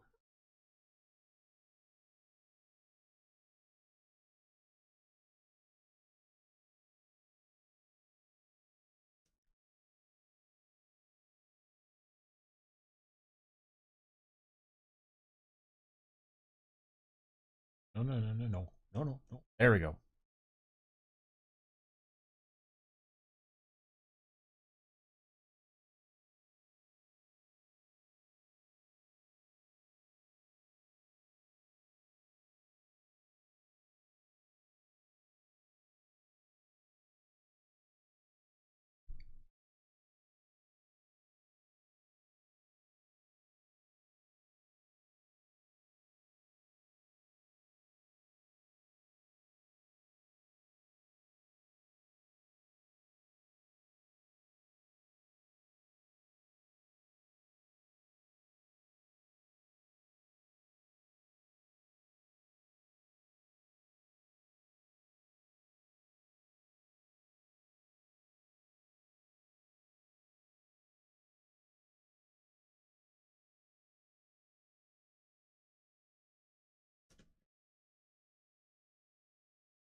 Oops.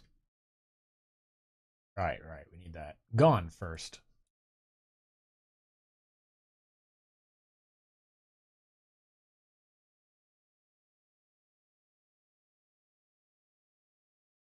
And then up so and across like so. Okay, well that's all the pain in the butt ones. Well, minus this stuff down here.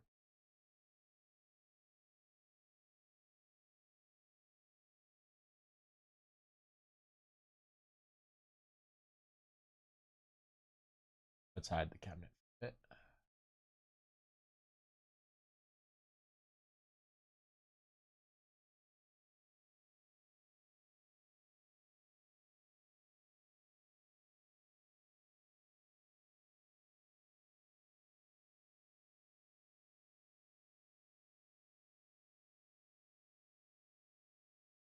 And I just realized that's pointless because it's hidden behind the other thing. Yeah.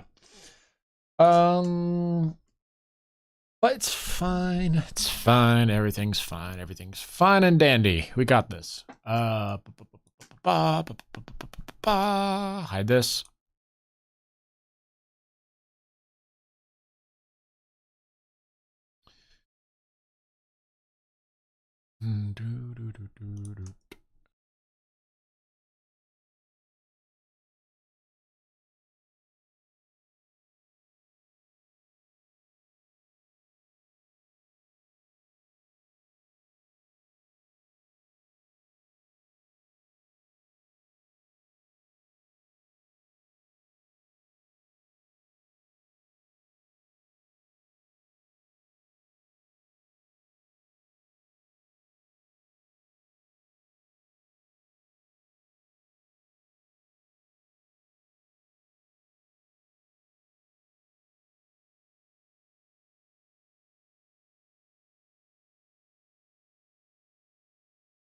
And also this. And this.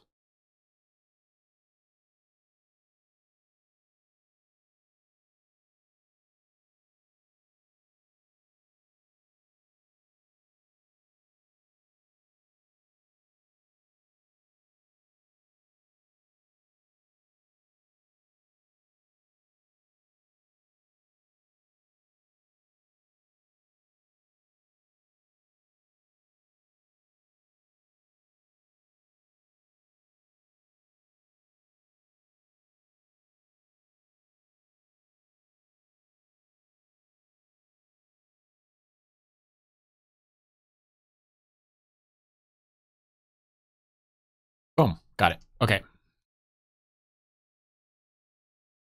Let's see.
All right. So all that's left to do now is erase a lot of stuff.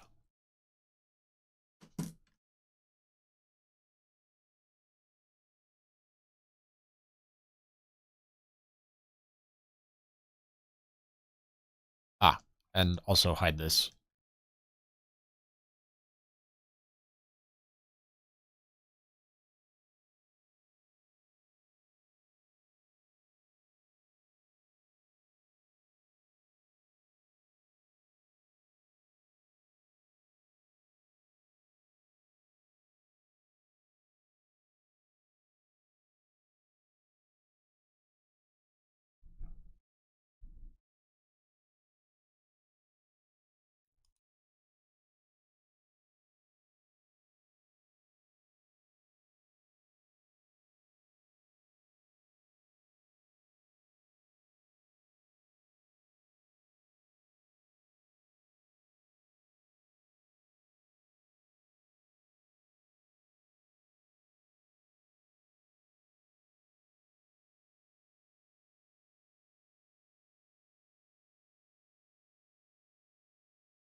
Something ain't quite right about that.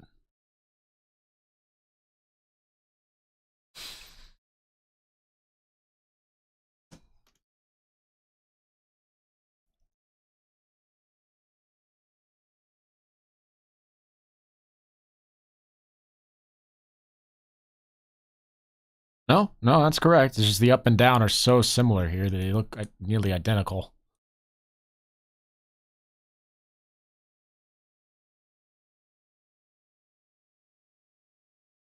Okay.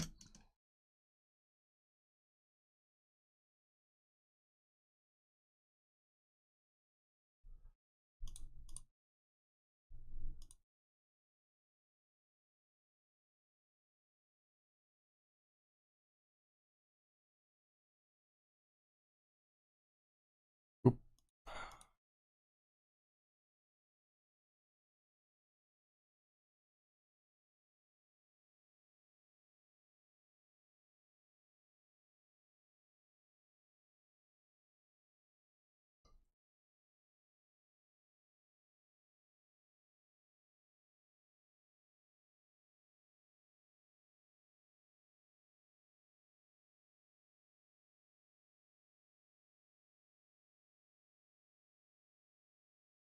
Then grab the pen tool and be like, hey.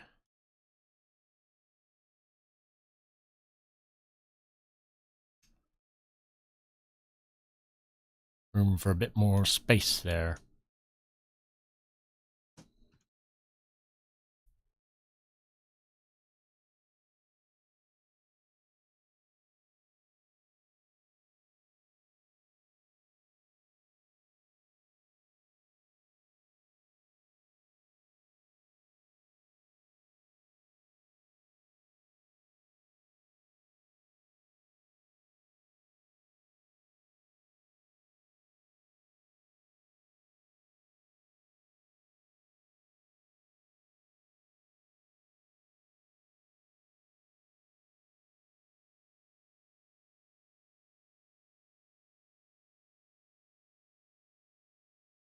Okay.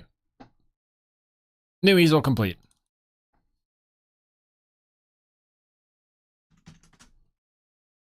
This means old easel can go away.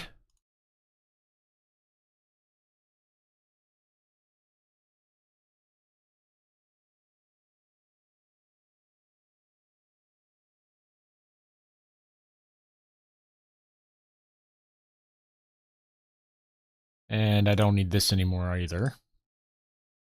Delete. And now we get to redraw the cabinet area.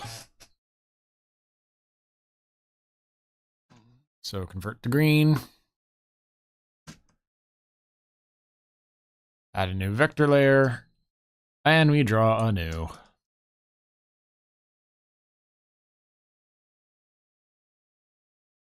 With the pen tool.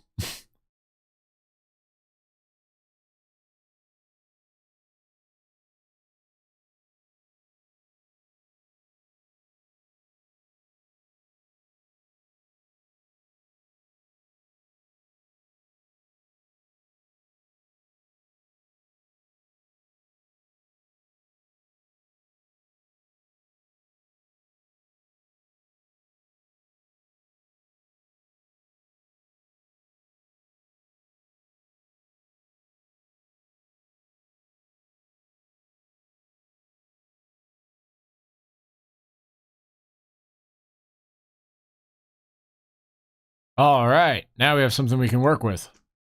Finally. So we can hide the easel POL. And we can make this thing as big as I wanted it to initially. So I'm thinking around this size. Which means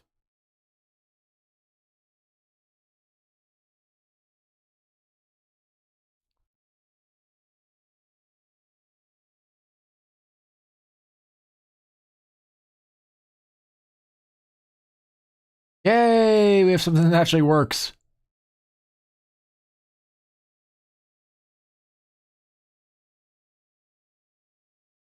Hallelujah.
Okay.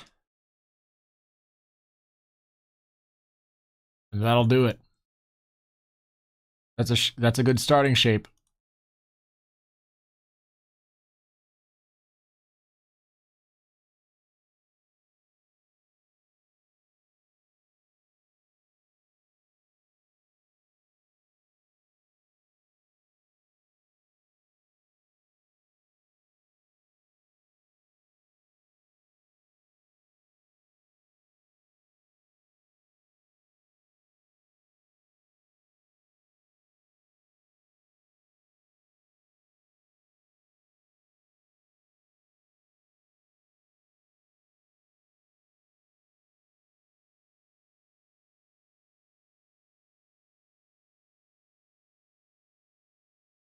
Which means I don't need the old cabinet POL anymore. That can go away.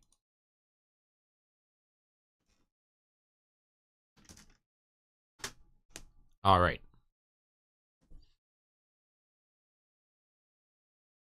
Oh, I still have VR back on. Oops. I resumed it, but I didn't turn off the thing. Okay. Okay, now we're good. Hello. We've been right back for a while now.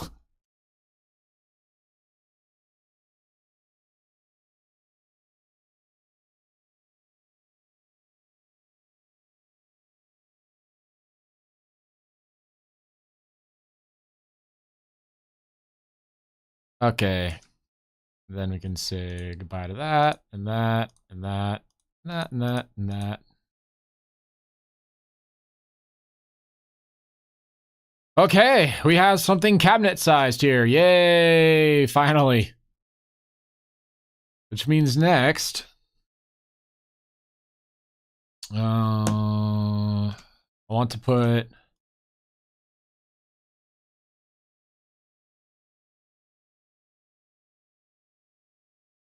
something like this here. And... I need an interior thing, sort of thing going on. So...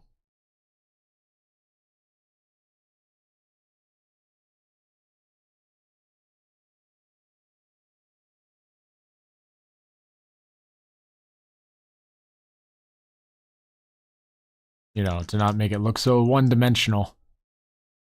This isn't made of paper, after all.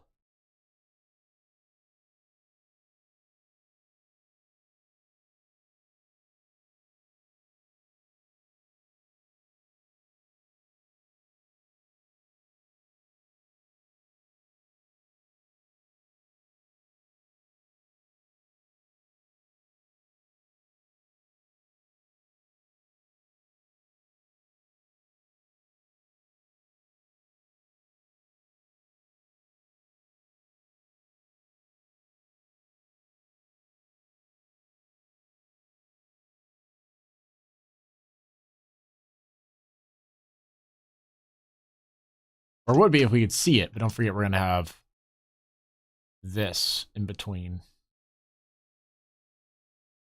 Okay, a little off. More like here. There we go. But this one will show off the interior.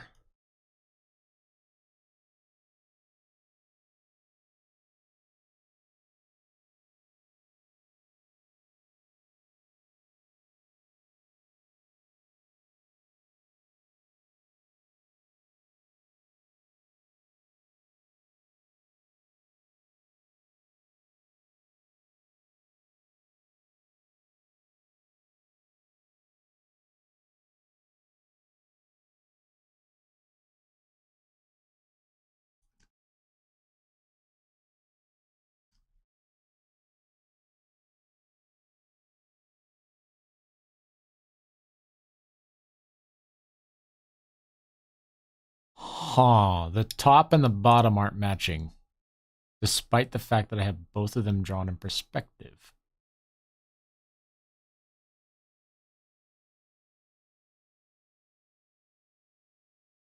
I am confused by this. Hold on.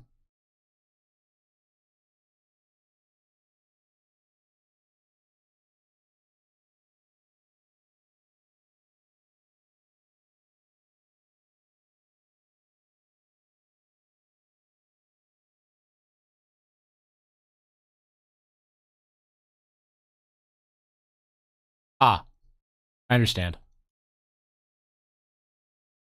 Got it.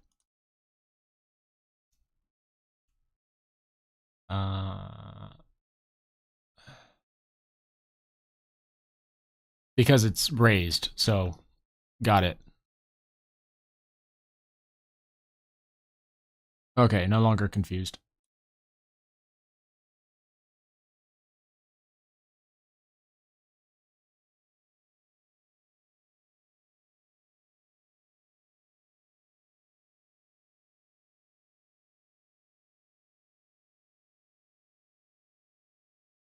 Yay! Cabinet complete. Okay, finally, we have something that fits here. And that gives me a bit of extra space for the door, a bit of extra space to put something here, a bit of extra space to put stuff there. Yay! We're putting in more things and getting more things done. Okay, save. That was way more than it felt like it should have been, but oh well. What's next on the list? So cabinet, POL, green. Okay, we have a base for the cabinet. Next up is...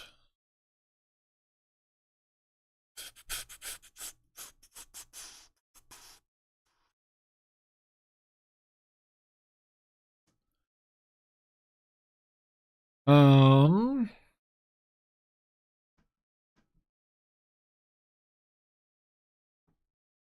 1, 2, 3, 4 in that order.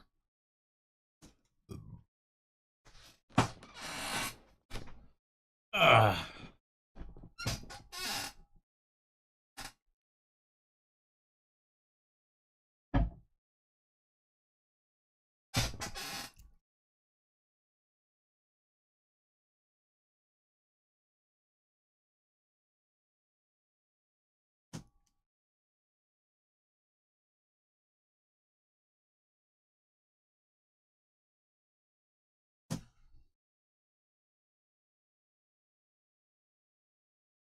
Hmm.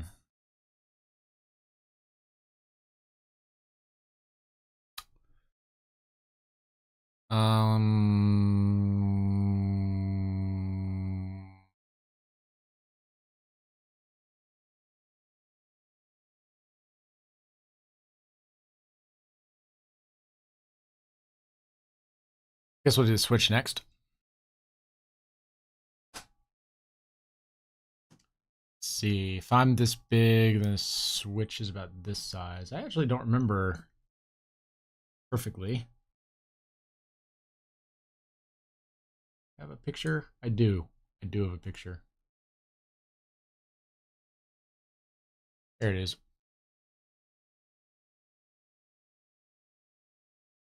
This will be trivial.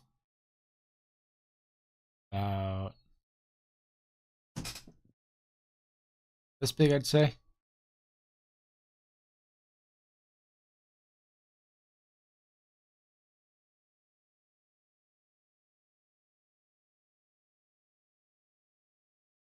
And it doesn't go up very high. Oof. Let me go look at it.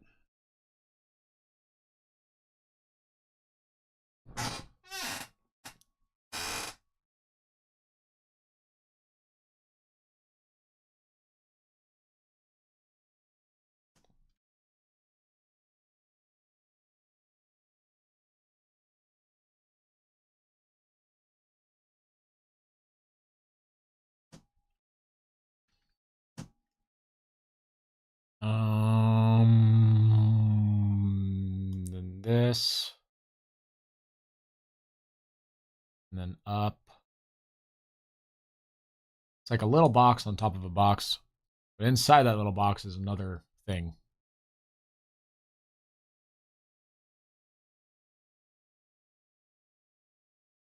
There we go. So this is the... Actually, it's a little thicker.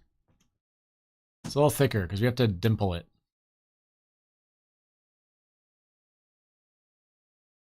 Yeah, it's about that thick.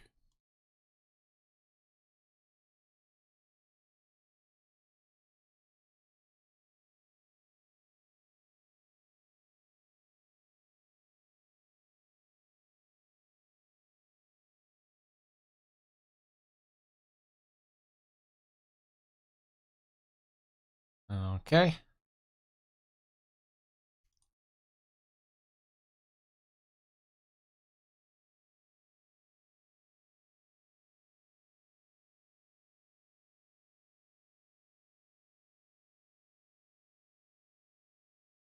Cause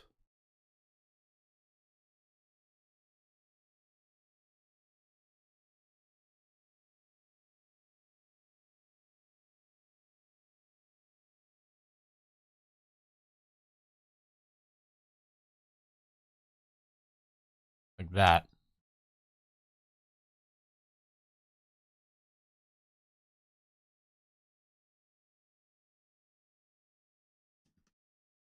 And then let's try lowering the pen size a bit.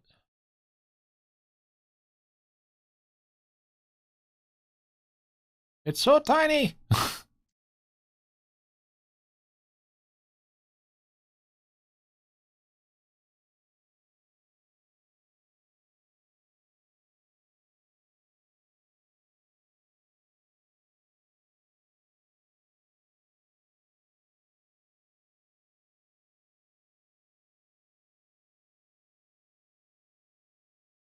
Coloring this is going to be a right pain, isn't it? I can already tell. I can already tell how much it's going to suck to have to color this.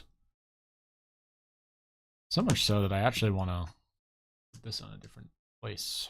So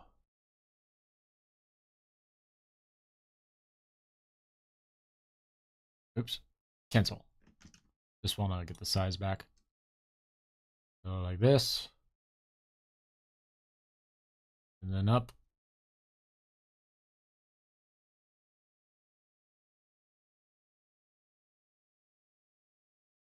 Oops. And then over.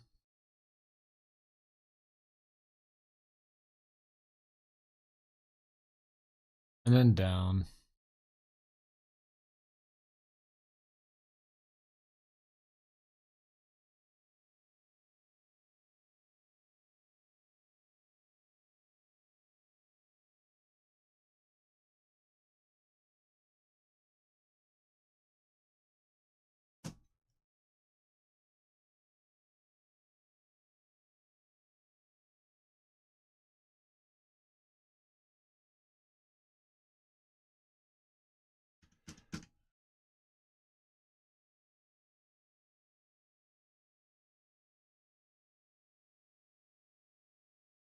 I should do this on a different layer.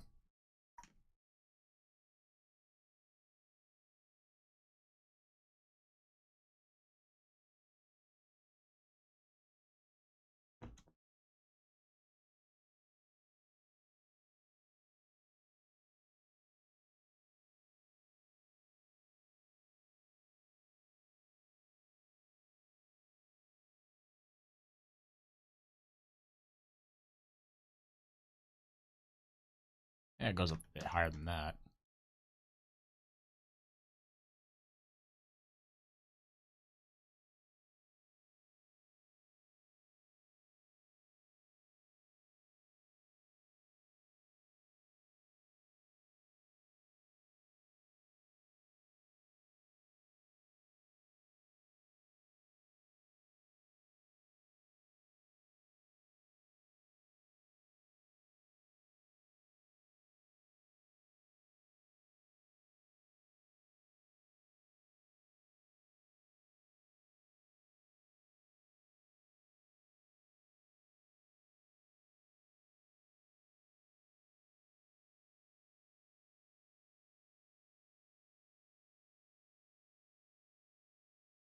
Okay.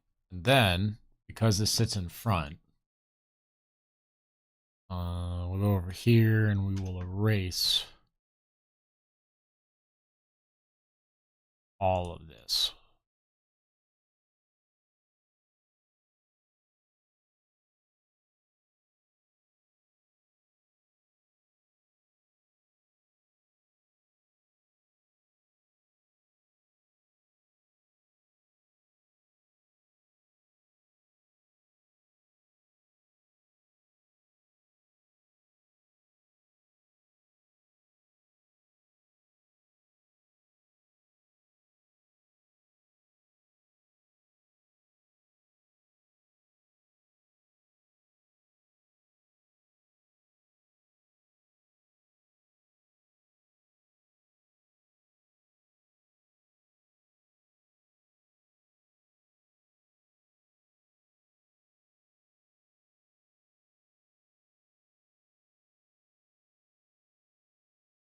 Convert to black. Merge with layer below. Pull this back.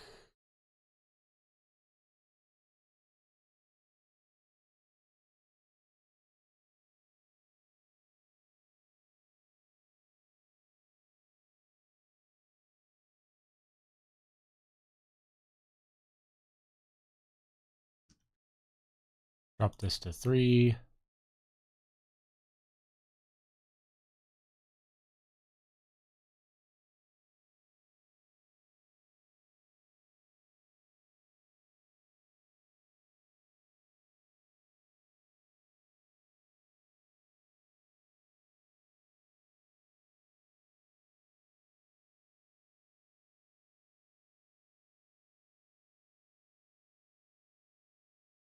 Ah.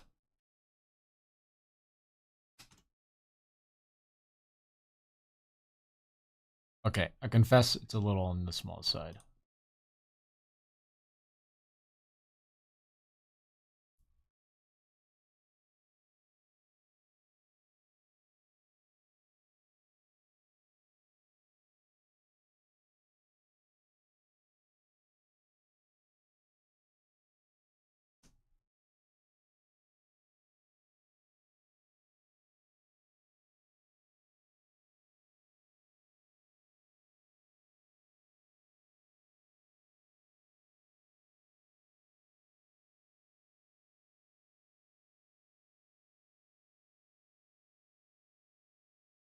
Nice. Okay, so we have the switch. It's in a good spot. Looks good. I like it. Green. Next up.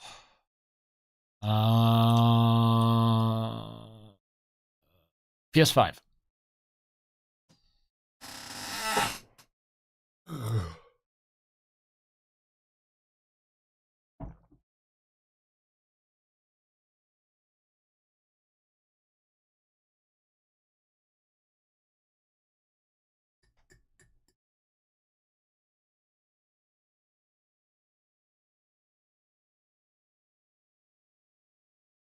And as usual, I'm second guessing myself again, looking at the switch from further away. Looks a hair large. Just a hair. Just a hair.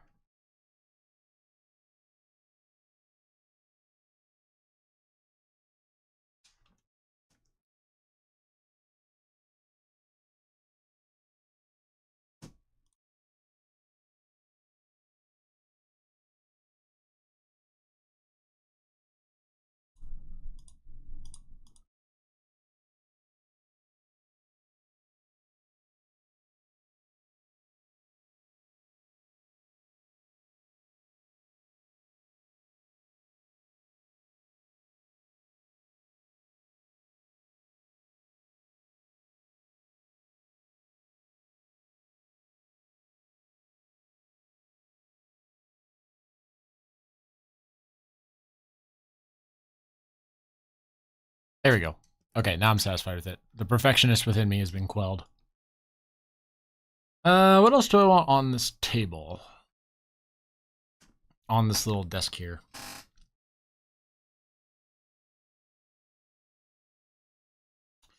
Also, what I want to do is, right above this, just a raster layer in a, let's say, a pale blue color.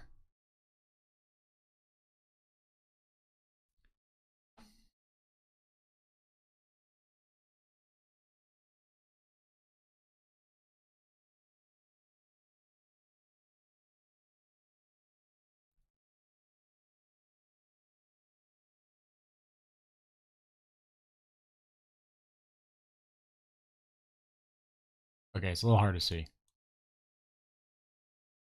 There we go.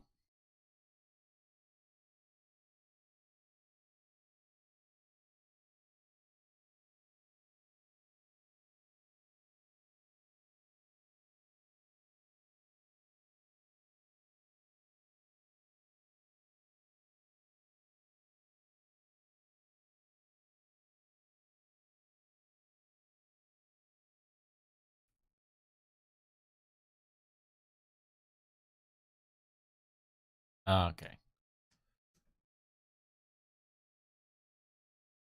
Now that I have this little grid here, it's a little easier to see the floor.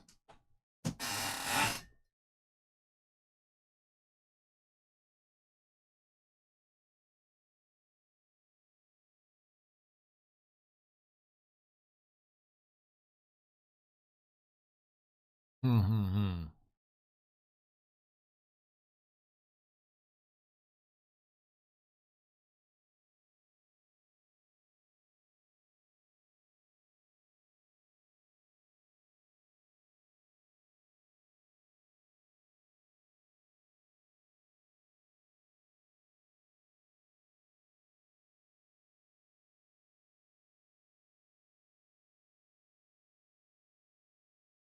Mm,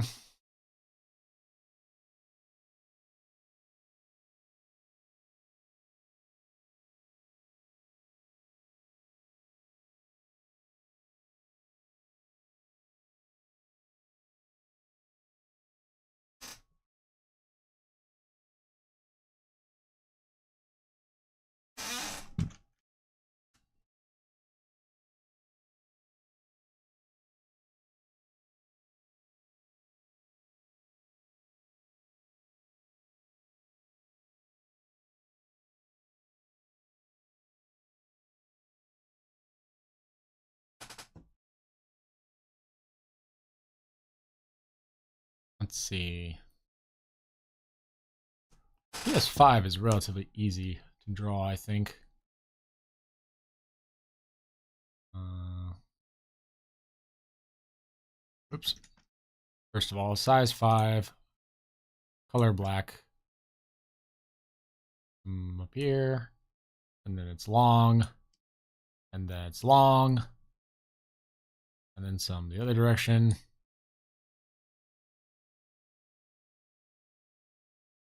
And then it's tall.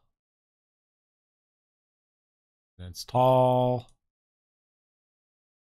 More tall. Whoops. You go that way. You go this way.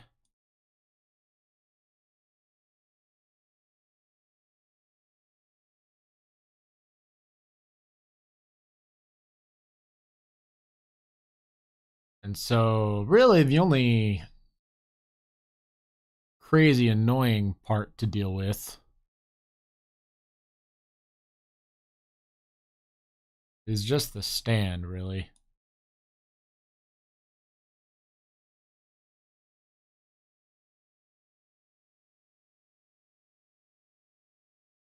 Yeah. This is a dome, essentially. So, I'll have to turn off the perspective to finish making the dome.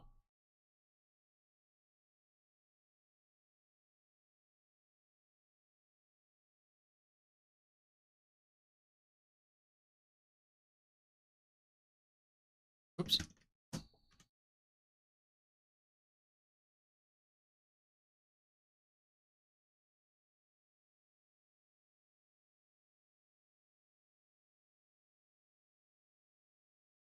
Basically, you go back like this,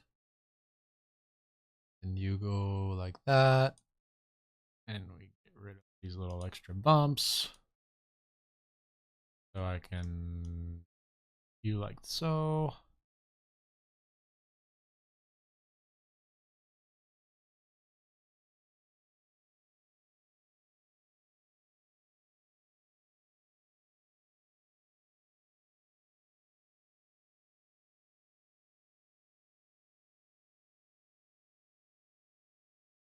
And then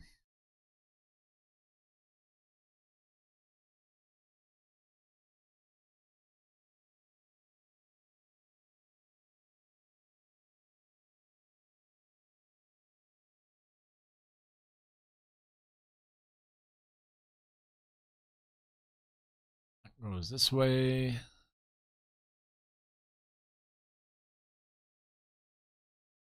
And then there'll be an arc in between these two. So I can just go to the curve tool at size 5 and be like, hey, put this. Whoops. Hide this.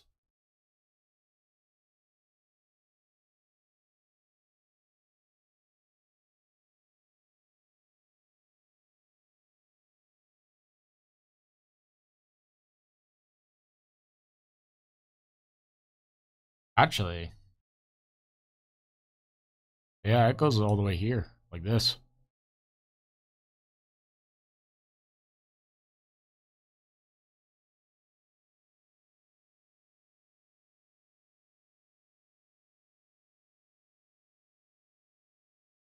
And then it just kind of follows a lip.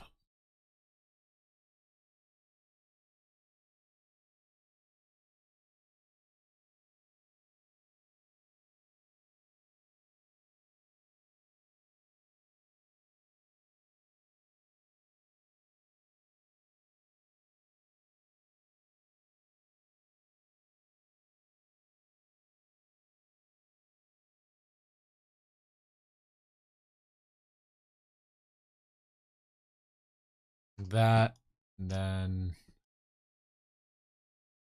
then this part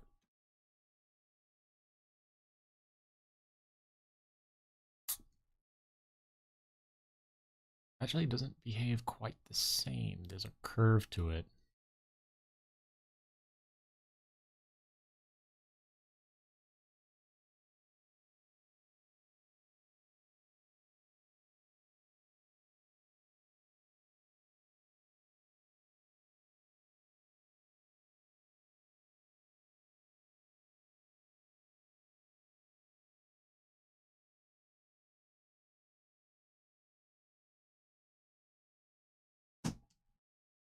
Like that. And then this part, for whatever reason, is straight. I don't know why. PS5 has got a funky design. Turn this back on.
And yeah, that's a PS5, more or less.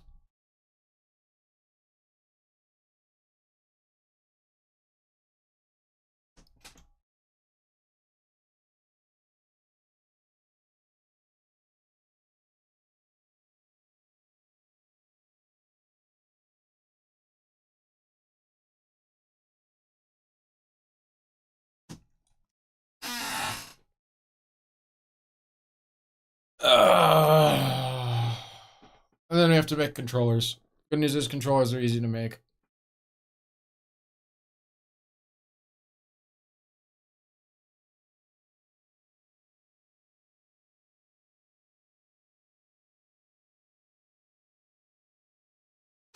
Let me just double check that everything's clean on this. Yeah.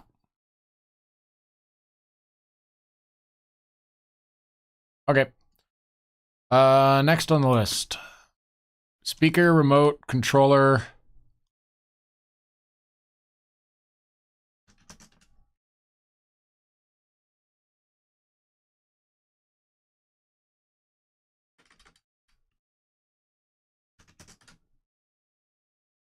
And then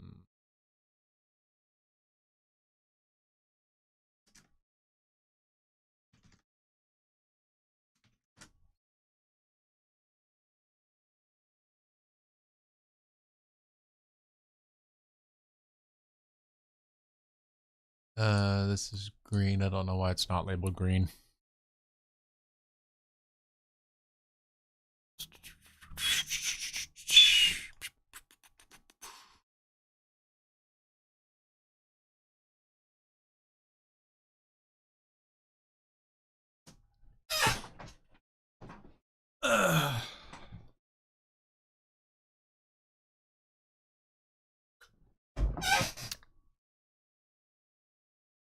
Actually, I guess switch. Also have regular remote POL. And so let's see. Controller would be here somewhere. I'll fix the switch's curves later because I know it's not this much of a box. The switch has curvy parts, but we can fix that later. For now, I just want to get the basic shapes of everything in. The only reason why I did it to the PS5 is because the PS5 is a very weird object.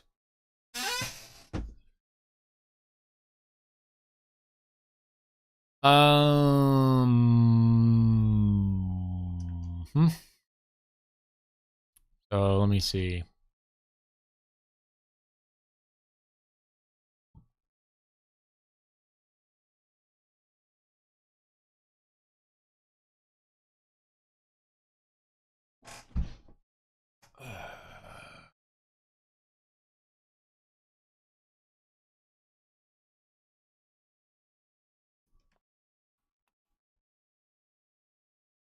So like this. And then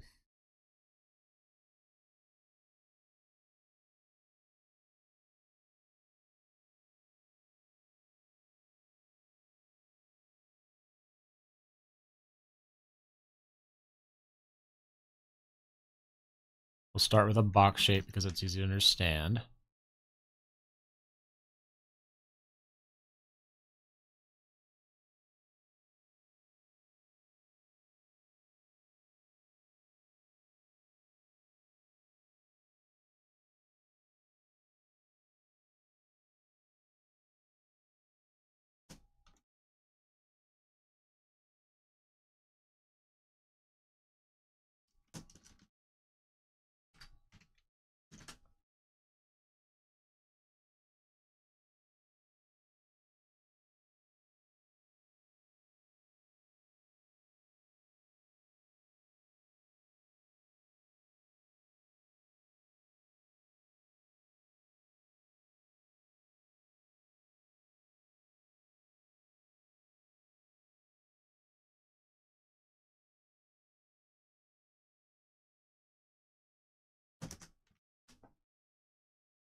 There we go. Okay.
Okay. And then about halfway across. There we go. Basic dimensions from a perspective point of view of what a PS5 remote is. And then we can fill in the blanks later. But for now, we just have the knowledge that this is the dimensions of a PS5 remote.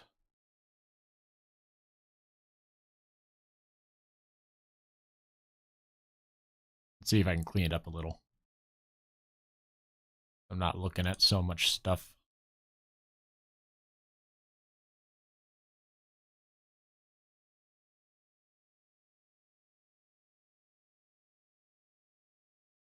Ta-da.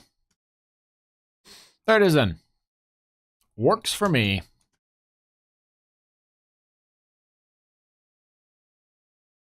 And I can actually duplicate this and use it as the other remote as well.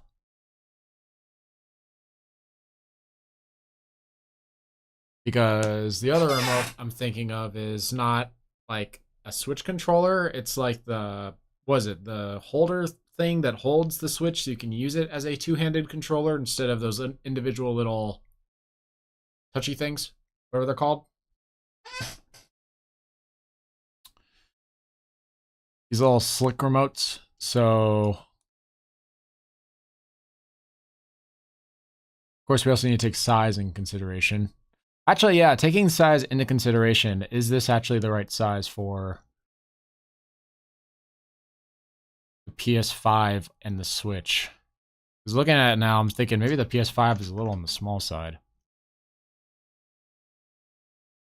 Like that? That's the size of the PS5?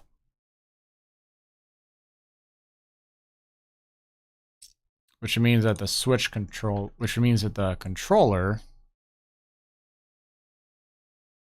oops, I got backwards. This is the PS5 controller, and the Switch controller is what I'm doing next.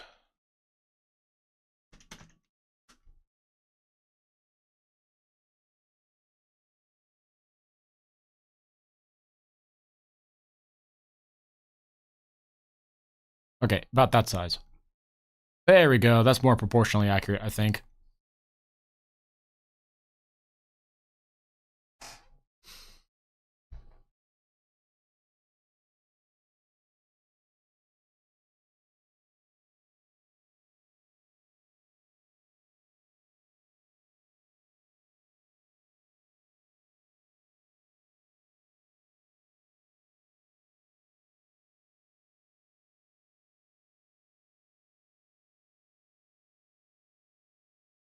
Then do I just want to duplicate it? Well, the problem is I can't duplicate it because of how, you know, how different of a position it is. But I can move this over here like this. And then, because the dimensions are essentially going to be the same, it's just I have a giant gaping hole in the middle of the two handlebars. But the remote size is about the same. Actually, I feel like the remote size of this one's going to be a little different because it has to fit these sticks. Yeah? About this size.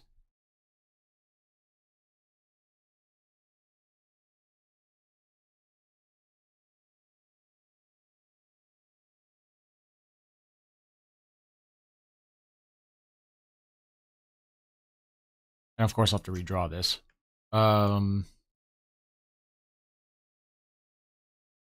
Actually, yeah, I bring up an interesting subject. Maybe the Switch is too big. Let me see the size of a Switch remote here. The length of my index finger. Oh, yeah, that Switch is way too big. The Switch is a much smaller device than that.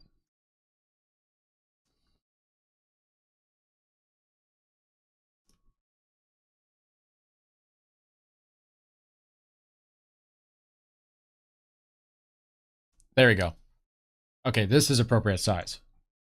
Which means that now, this remote copy I made is too big.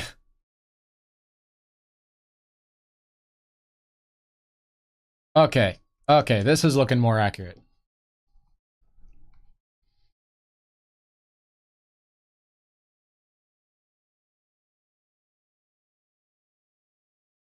Now things are looking right. Oh yeah, this looks good. and then we're going to redraw it because we have to. So invert drawing color.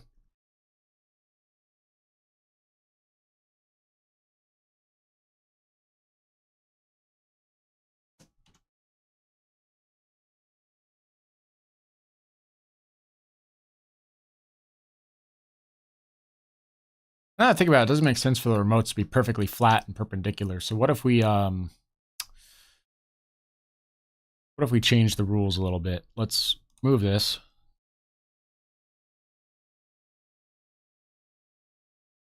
I'll do it like that.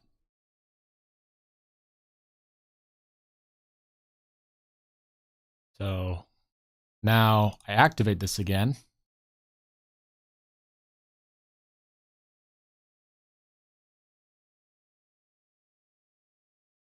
You see what I'm cooking? You smell what I'm putting down? The idea is that the diagonal doesn't have to match. Just one side has to match. So I turn this off. I go there and then like this.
Oops.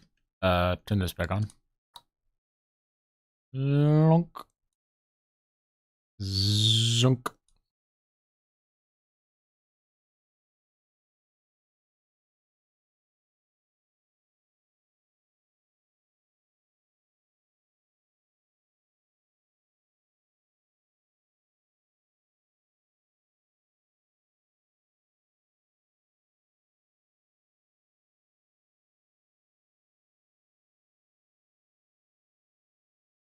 Now I just want to see the Switch controller.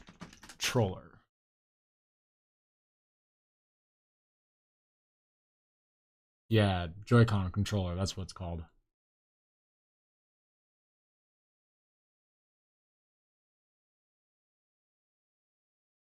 Okay, it's not quite what I had in mind.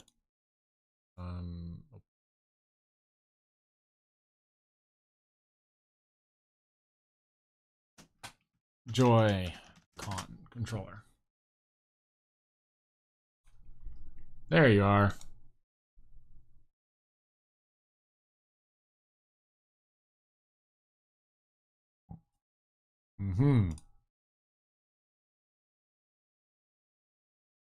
So this thing is like, it has wings. I have to keep in mind that it has wings.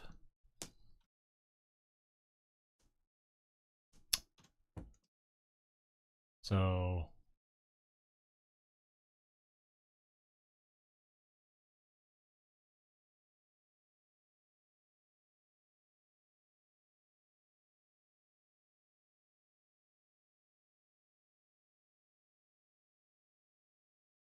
yeah, these need a curve this way in this direction to give it more space because it's not going to work with this.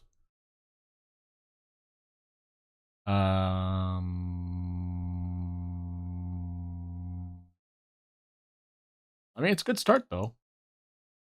It's not a bad start.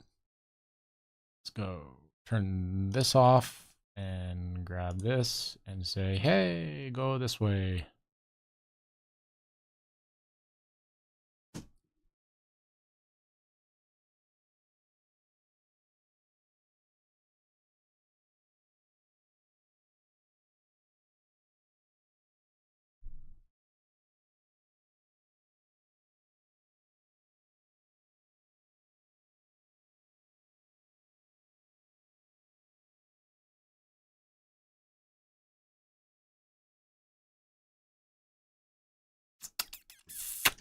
I need to move this stuff more to the upper right, I think.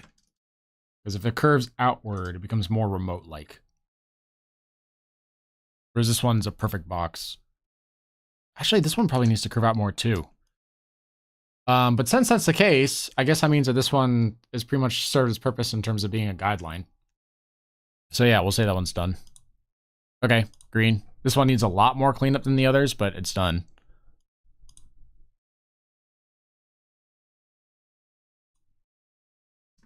Alrighty.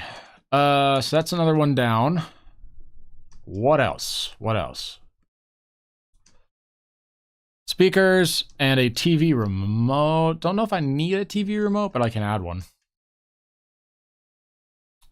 This one I will just have follow the rules because it's real easy. Just nyonk and then oops, and then nyonk and then nyonk and then this.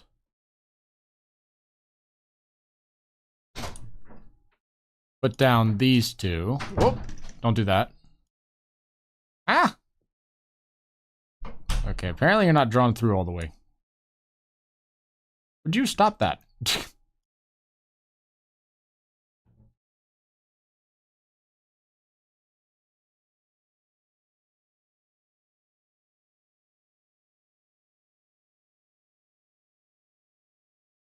Then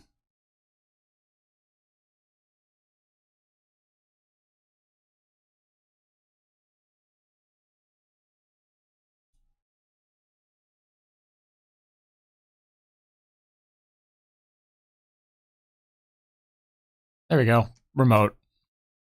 And is it proportionally accurate to the rest? Yeah, TV remotes are pretty tiny these days.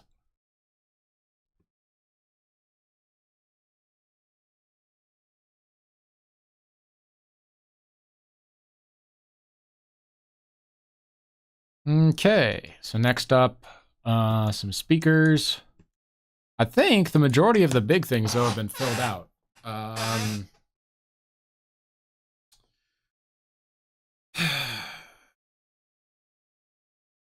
think it just makes them put speakers as part of the thing below, right? Means there's speakers that we're not really going to see.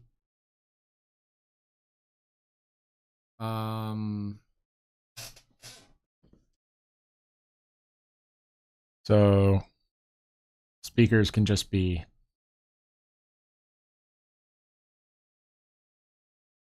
size 5.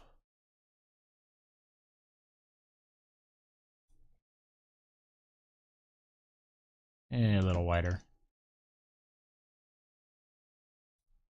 Like that. And then another one right here.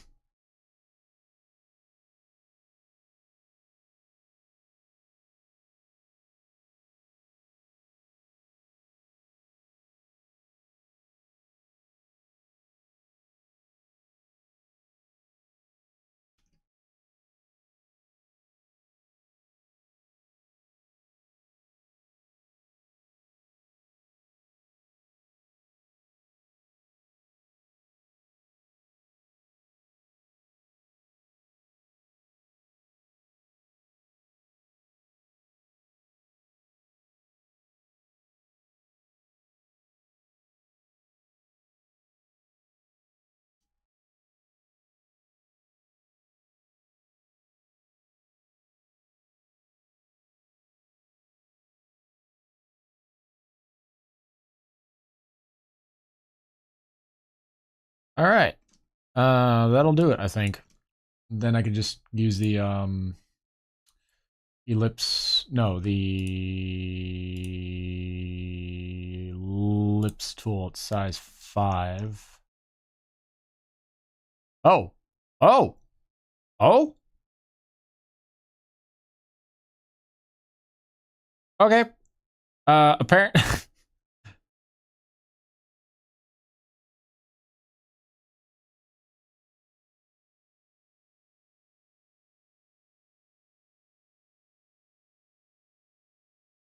That's neat.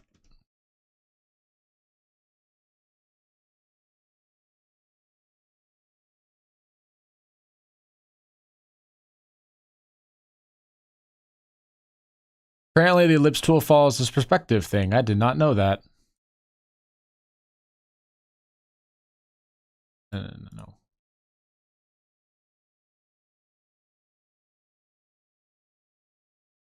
Too much.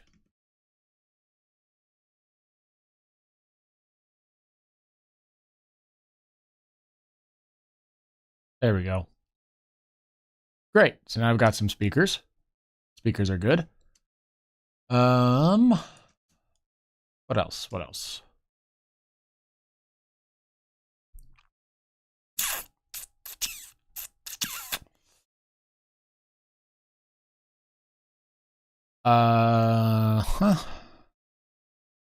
Green. This is kind of the name of the game. Just keep adding stuff until eventually you run out of space to add anything else. That's how you make these rooms so impressive. And then we have to color all of it, and that's going to be its own little nightmare, ain't it?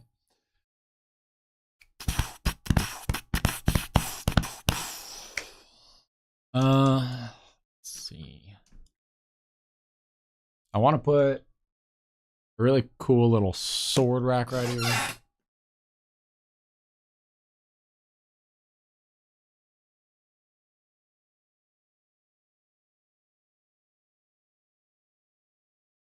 I see now why I cut off at that space, because it gave me more room for the sword rack.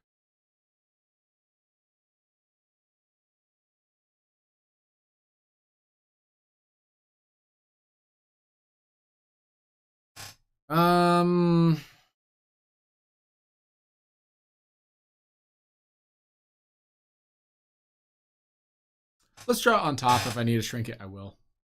That's what I'm thinking.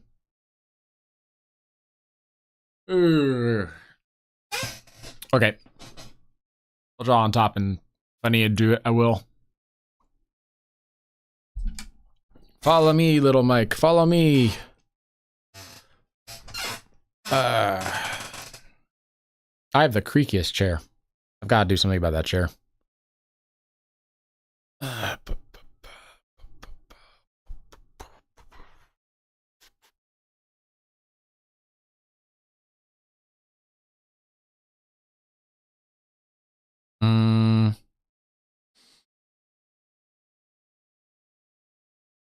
Yeah. Yeah, okay.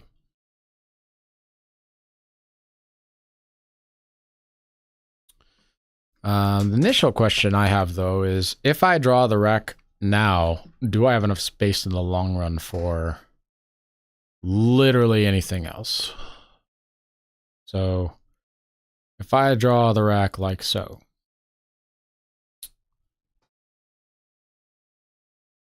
it's not that big, right?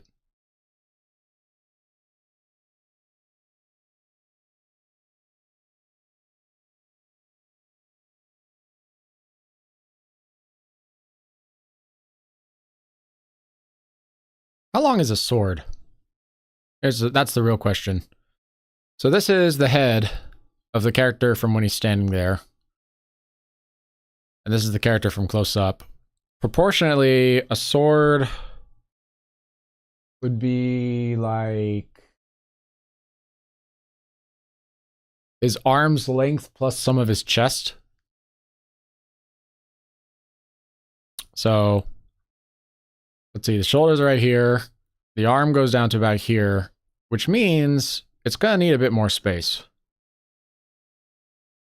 I'd say a sword is about that long. If his head is about this size when he stands in this corner, the sword would be about this long. Which implies that this needs to be a bit shorter. So let's go to the window. We will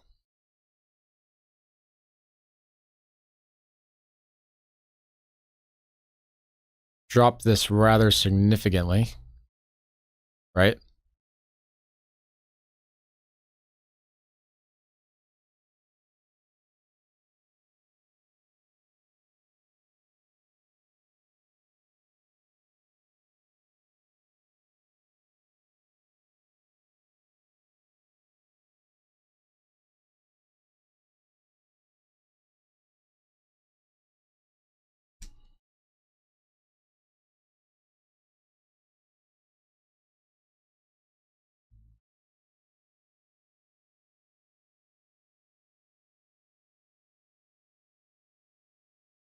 And again, I should not be afraid to let this thing sit on top of other stuff.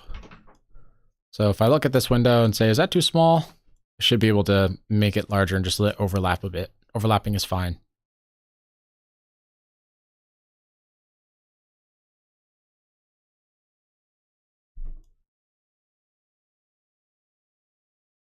Okay, in that case, yeah, I do want to overlap a bit more.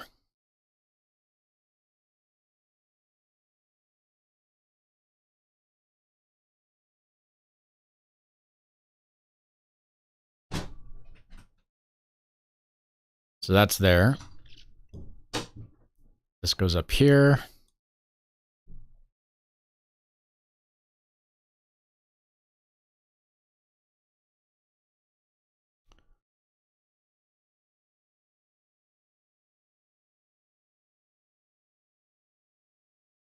And then we say goodbye to all of this.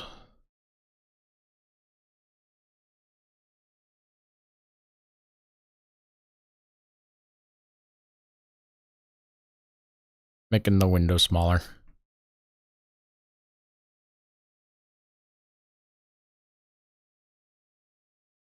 Yeah, and frankly, I think that size actually fits the surface a bit better anyway. So if we go to the sword rack, I'm going to move it over a bit more.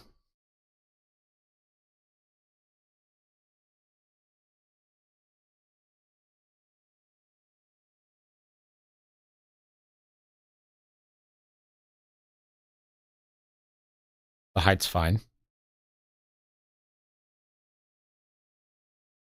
And then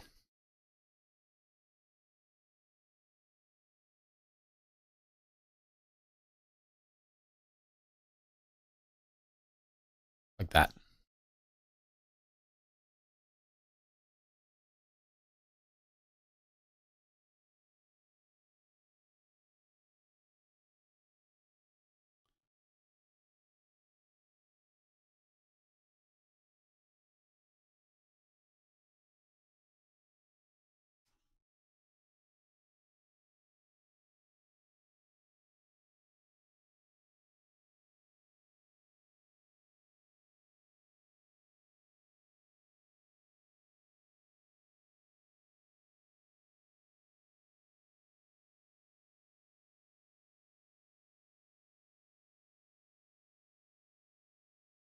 And also this is facing the wrong direction.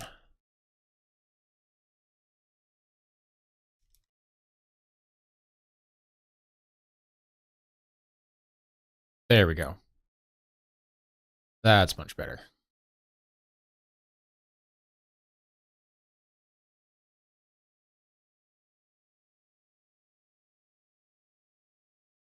And then we erase these and say, go the other direction. To which he replies, the other direction's basically flat. It's like, I know, but can't be helped. That's how I drew it.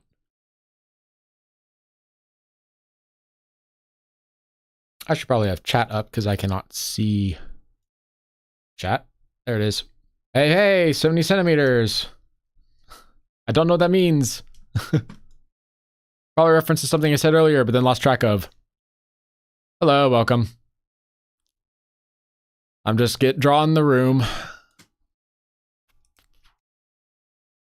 as a way to beat the heat. Because it has been unbearable around here. Been breaking 100 degrees Fahrenheit for over a week now. It really sucks when you're trying to record like that. So I was like, you know what? Let's do something that's not going to be super labor intensive on the PC. That way I don't have the room turning into a massive heater. Okay, let's see. Oh, 70 centimeters is the length of the sword. That's probably what he was saying. Got it.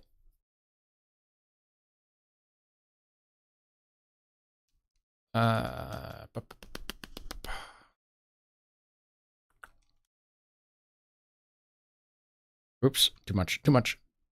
Just want to get you. There we go. And then we need to divide you. So how many notches are on mine? 1, 2, 3, 4, 5, 6. 6 notches. So if I break it into segments, probably work out better. So let's do that. Let's break it into segments using a segmentation option. So we'll go here. We will follow the length. Oops, easy. Follow the length like so.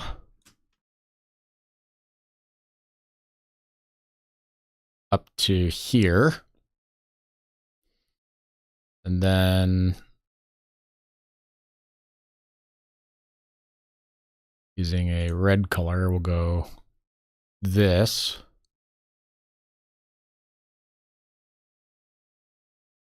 With a...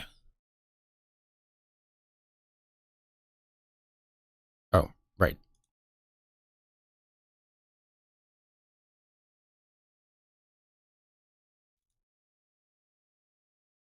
Okay. And then we will duplicate the layer. Rotate it 90 degrees.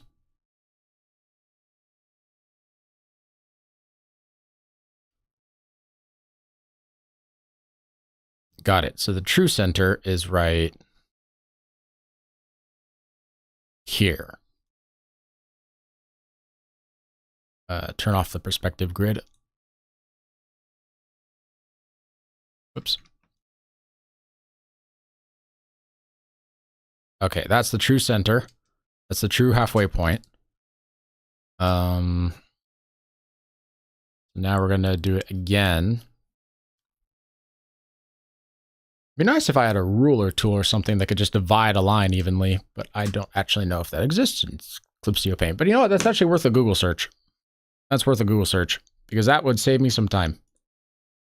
So let's hold off on this for a moment.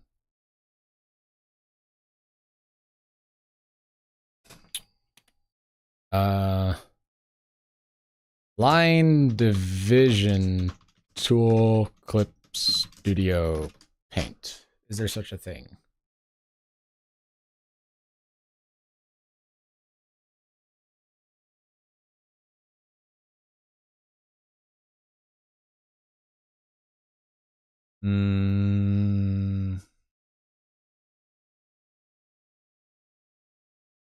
How about this? Clip Studio Paint.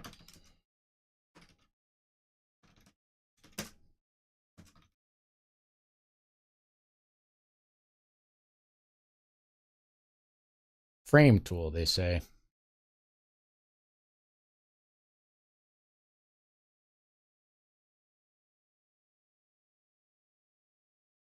Oh, that's just using a mask.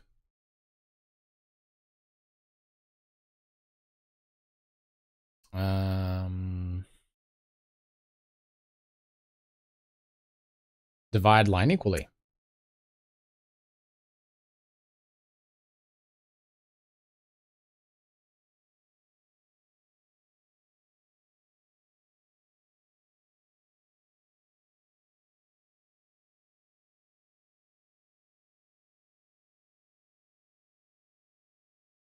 The function to split vector lines, even dividing operation uses the ruler. It's not precise because as an eye measure manual work.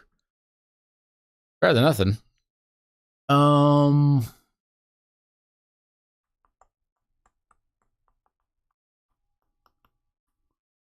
Linear ruler, curve ruler, figure ruler. Oh, whatever. We'll just do it manually.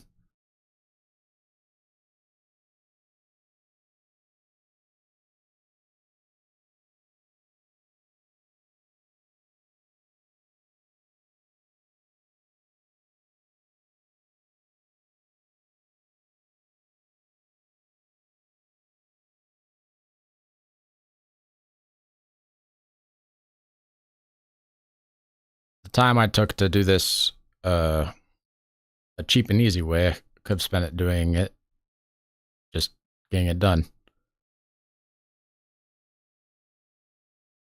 Okay, I think this is half. And you can put a little dot there.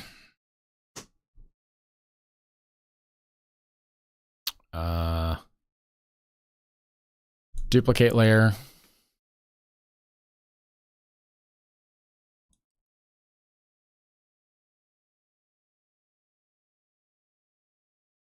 Nowhere near long enough. Holy. I didn't realize I was that far off the halfway point.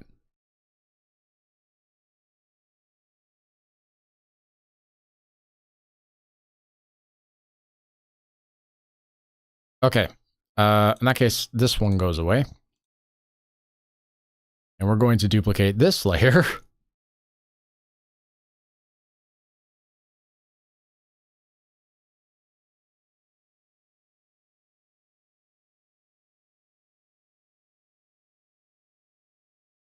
Okay.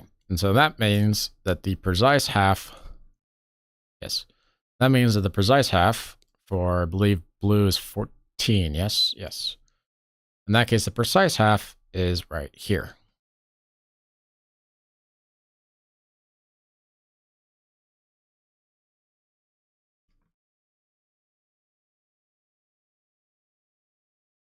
Okay.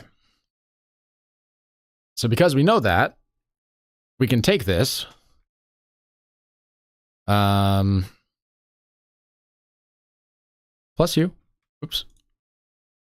Move you downward.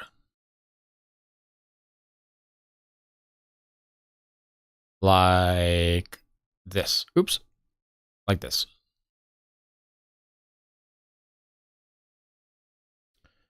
Then we go over to 14, hit P.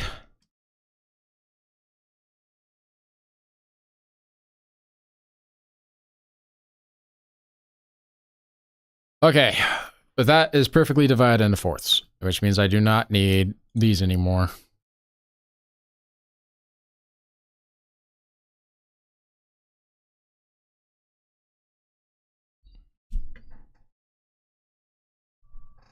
And to divide into sixths, I just need to basically duplicate layer 14 and then raise it up and down. So right now they're divided into thirds. We're going to divide it into 6 by duplicating 14. And move around some stuff.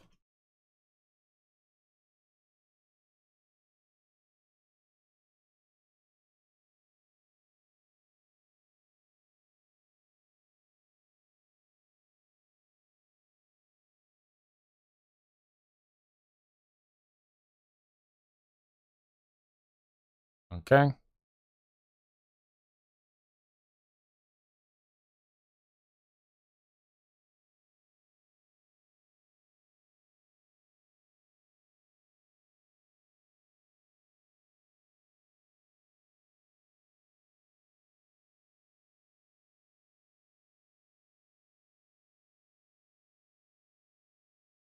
One, two, three, four.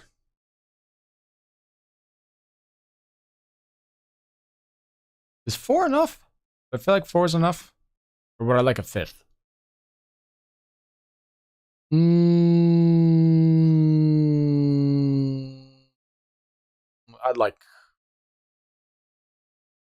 I'd like a sixth. Yeah, let's do this as sixth. So that's it divided into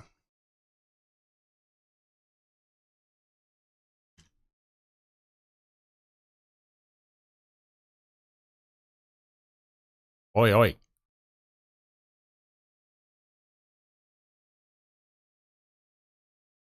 Okay, there we go.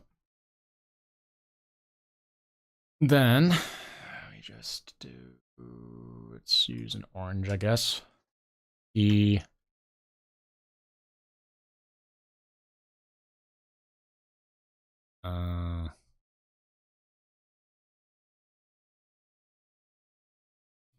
So this is divided into perfect halves and then perfect halves. So these are quarters. We'll still use this half as the main base, but now we just need to divide this into thirds. So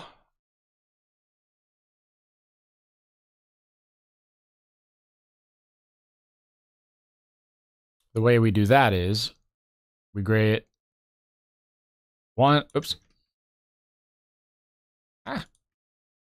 One of these.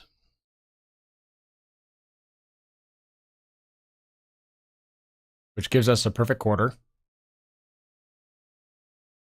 And then, basic math. I remember basic math.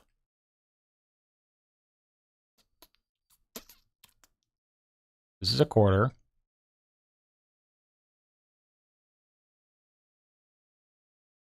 A quarter plus a quarter plus a quarter.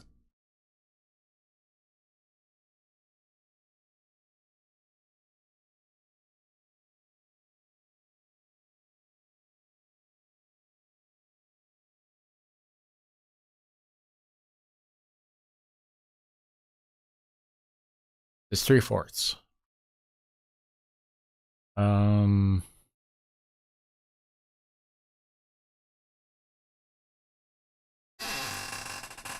Oh, come on, me. This is very, very old elementary school math we're dealing with here. Come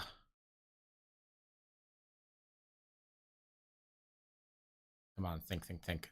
We have 1/4, and we're trying to find 1/6.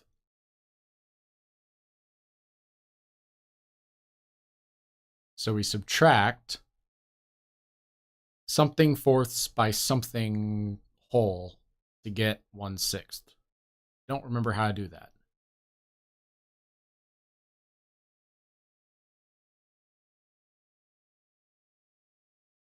Or I could eyeball it. Screw it, we're eyeballing it. It'll probably be faster for me to just eyeball it than to try to remember how the math works. This is the halfway point. So it's going to be a little over half. And then I'm going to duplicate layer. Duplicate layer. Move this up. Move this up. It's a hair too short. Okay.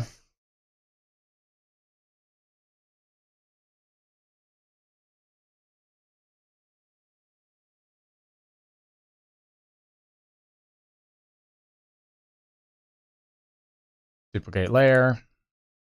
Duplicate layer. Move this up.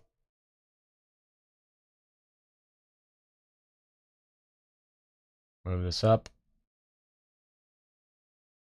Much warmer. Much warmer. Actually, I don't even need to redraw it. I can just do this by putting it with equal parts like so. We can see the gaps in between are the same, which means that the new middle ground is also, we're going to combine these. Merge selected layers. And then we're going to duplicate this thing, drag it downward. Keep the distance approximately the same for each of them.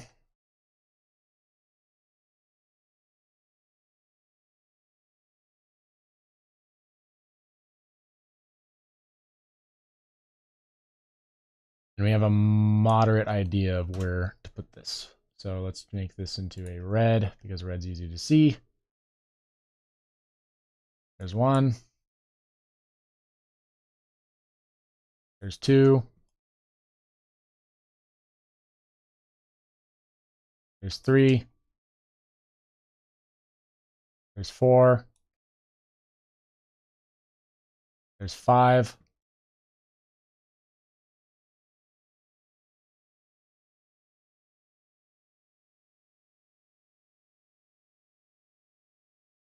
One, 2, 3, 4.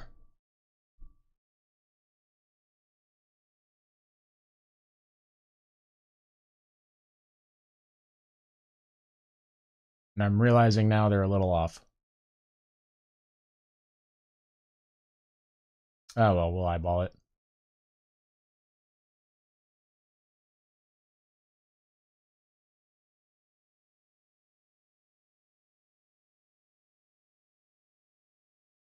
No, it can't be that one because that one's the true half.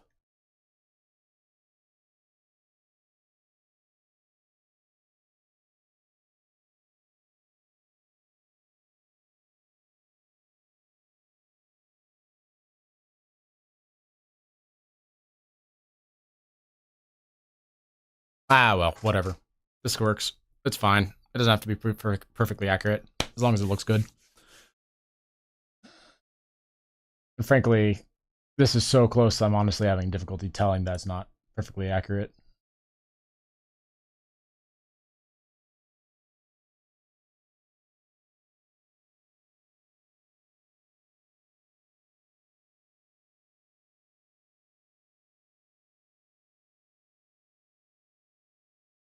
Is this 6? Just about.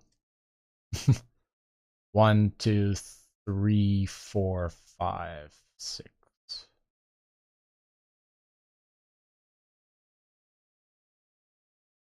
Okay, it's 5th, but whatever. 5th works. 5th works.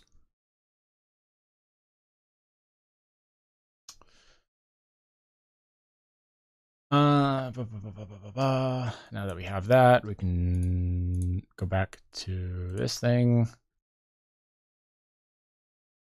and go, hey, if I could just grab a sword to this thing. Let's see here. How would I say this works?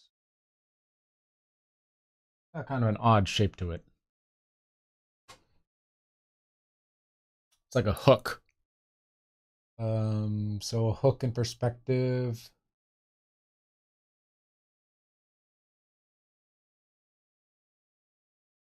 I guess it would be something like this. So we will draw a new vector layer. Like a box. Oops. Turn this back on.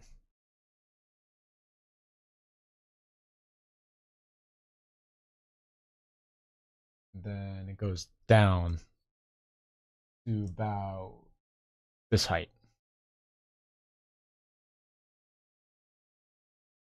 Okay. So basically we will duplicate layer, bring up, duplicate layer, bring up.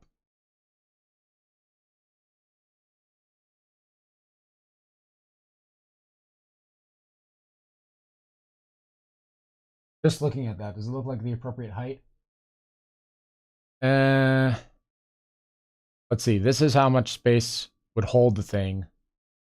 And they bleed into each other. No, they're not quite right. This one needs to be a bit lower. Okay, that's looking more accurate.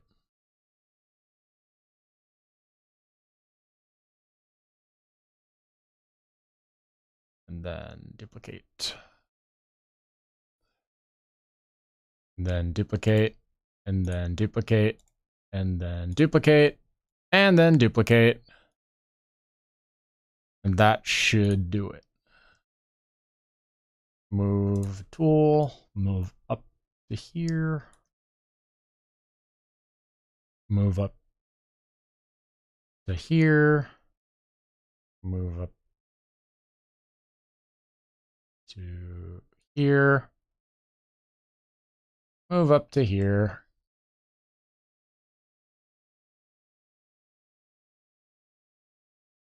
And the top part has always just been kind of ornamental, so having that extra space at the top actually makes sense. Okay. And that means that 5 and 6 copies are unnecessary. And then we'll get rid of those, and then we'll come back to this thing.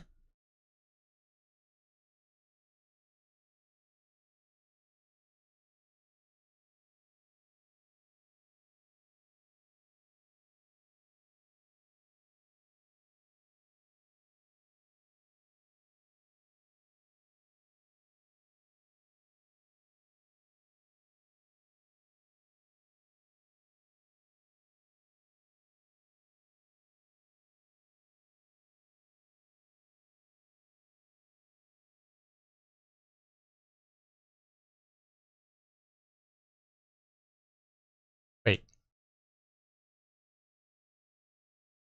Sodding.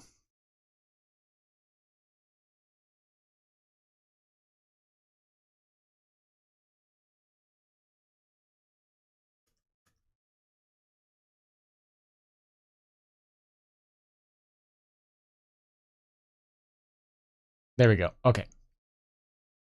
Above the line. Above the line. You gotta keep an eye on that horizon line. If you don't have your horizon line set up right, then it turns out funky in the end. And you don't want to carefully put in all these lines just for it to turn out funky in the end. That would suck.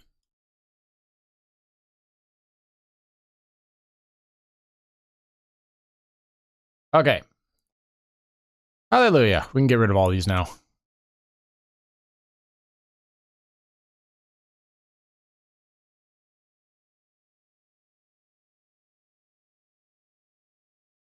Huh?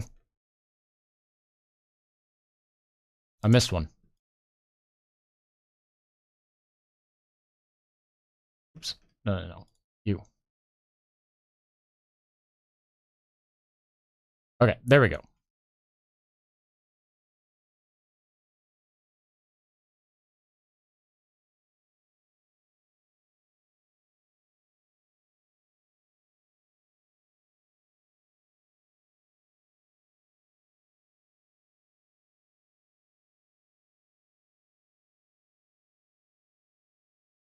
And then I just realized I made another mistake. Story of my life. Okay. One more time. One more time. We're going for the other vanishing point, not this one.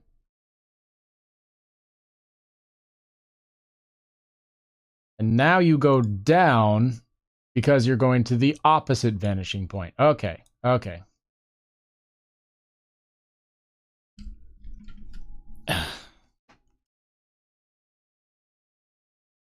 Now we're set.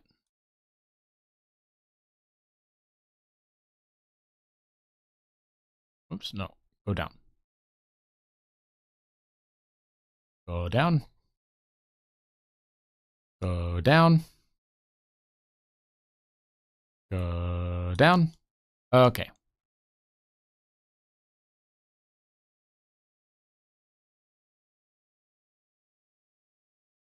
Nice.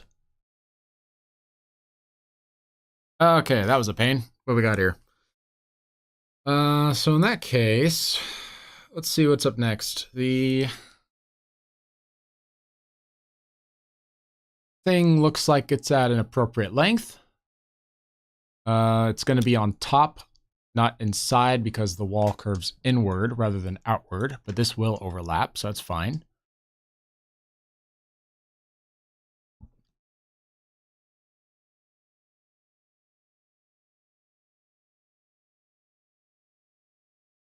And we can get rid of you so I'm not getting extra confused today. And yeah, I think we'll say that that's a good guideline setting for the sword rack. Nice. Okay, so that leaves us with only a few things left for pinpoint accuracy, and the rest can be eyeballed.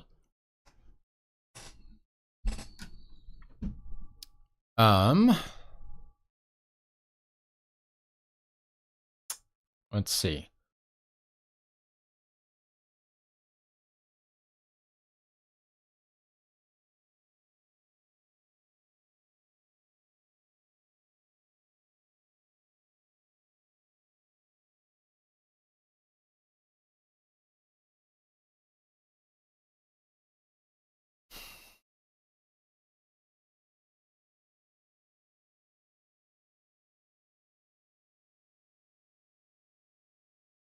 There's this here light thingamajigger.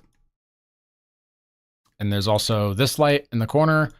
There's this sign up here, which I might change. And there's whatever this is.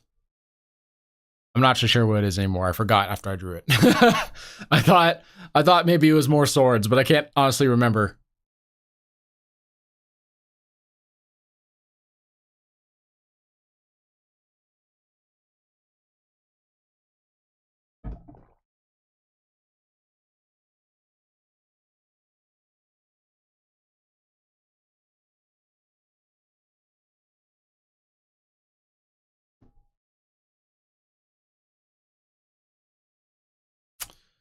What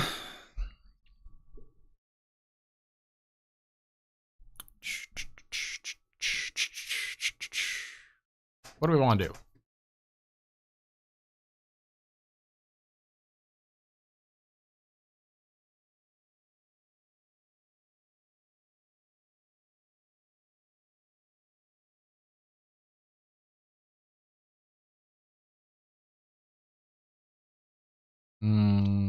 I want to brainstorm some more.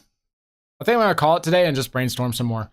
Because the thing is, when I was drawing this, it's like, I know what this side is. I know what this side is. The idea is like this side's going to be gaming and this side's going to be art. And it's just going to be a nice little blend between the two. And I'm just not really sure what I want to put in these other spots.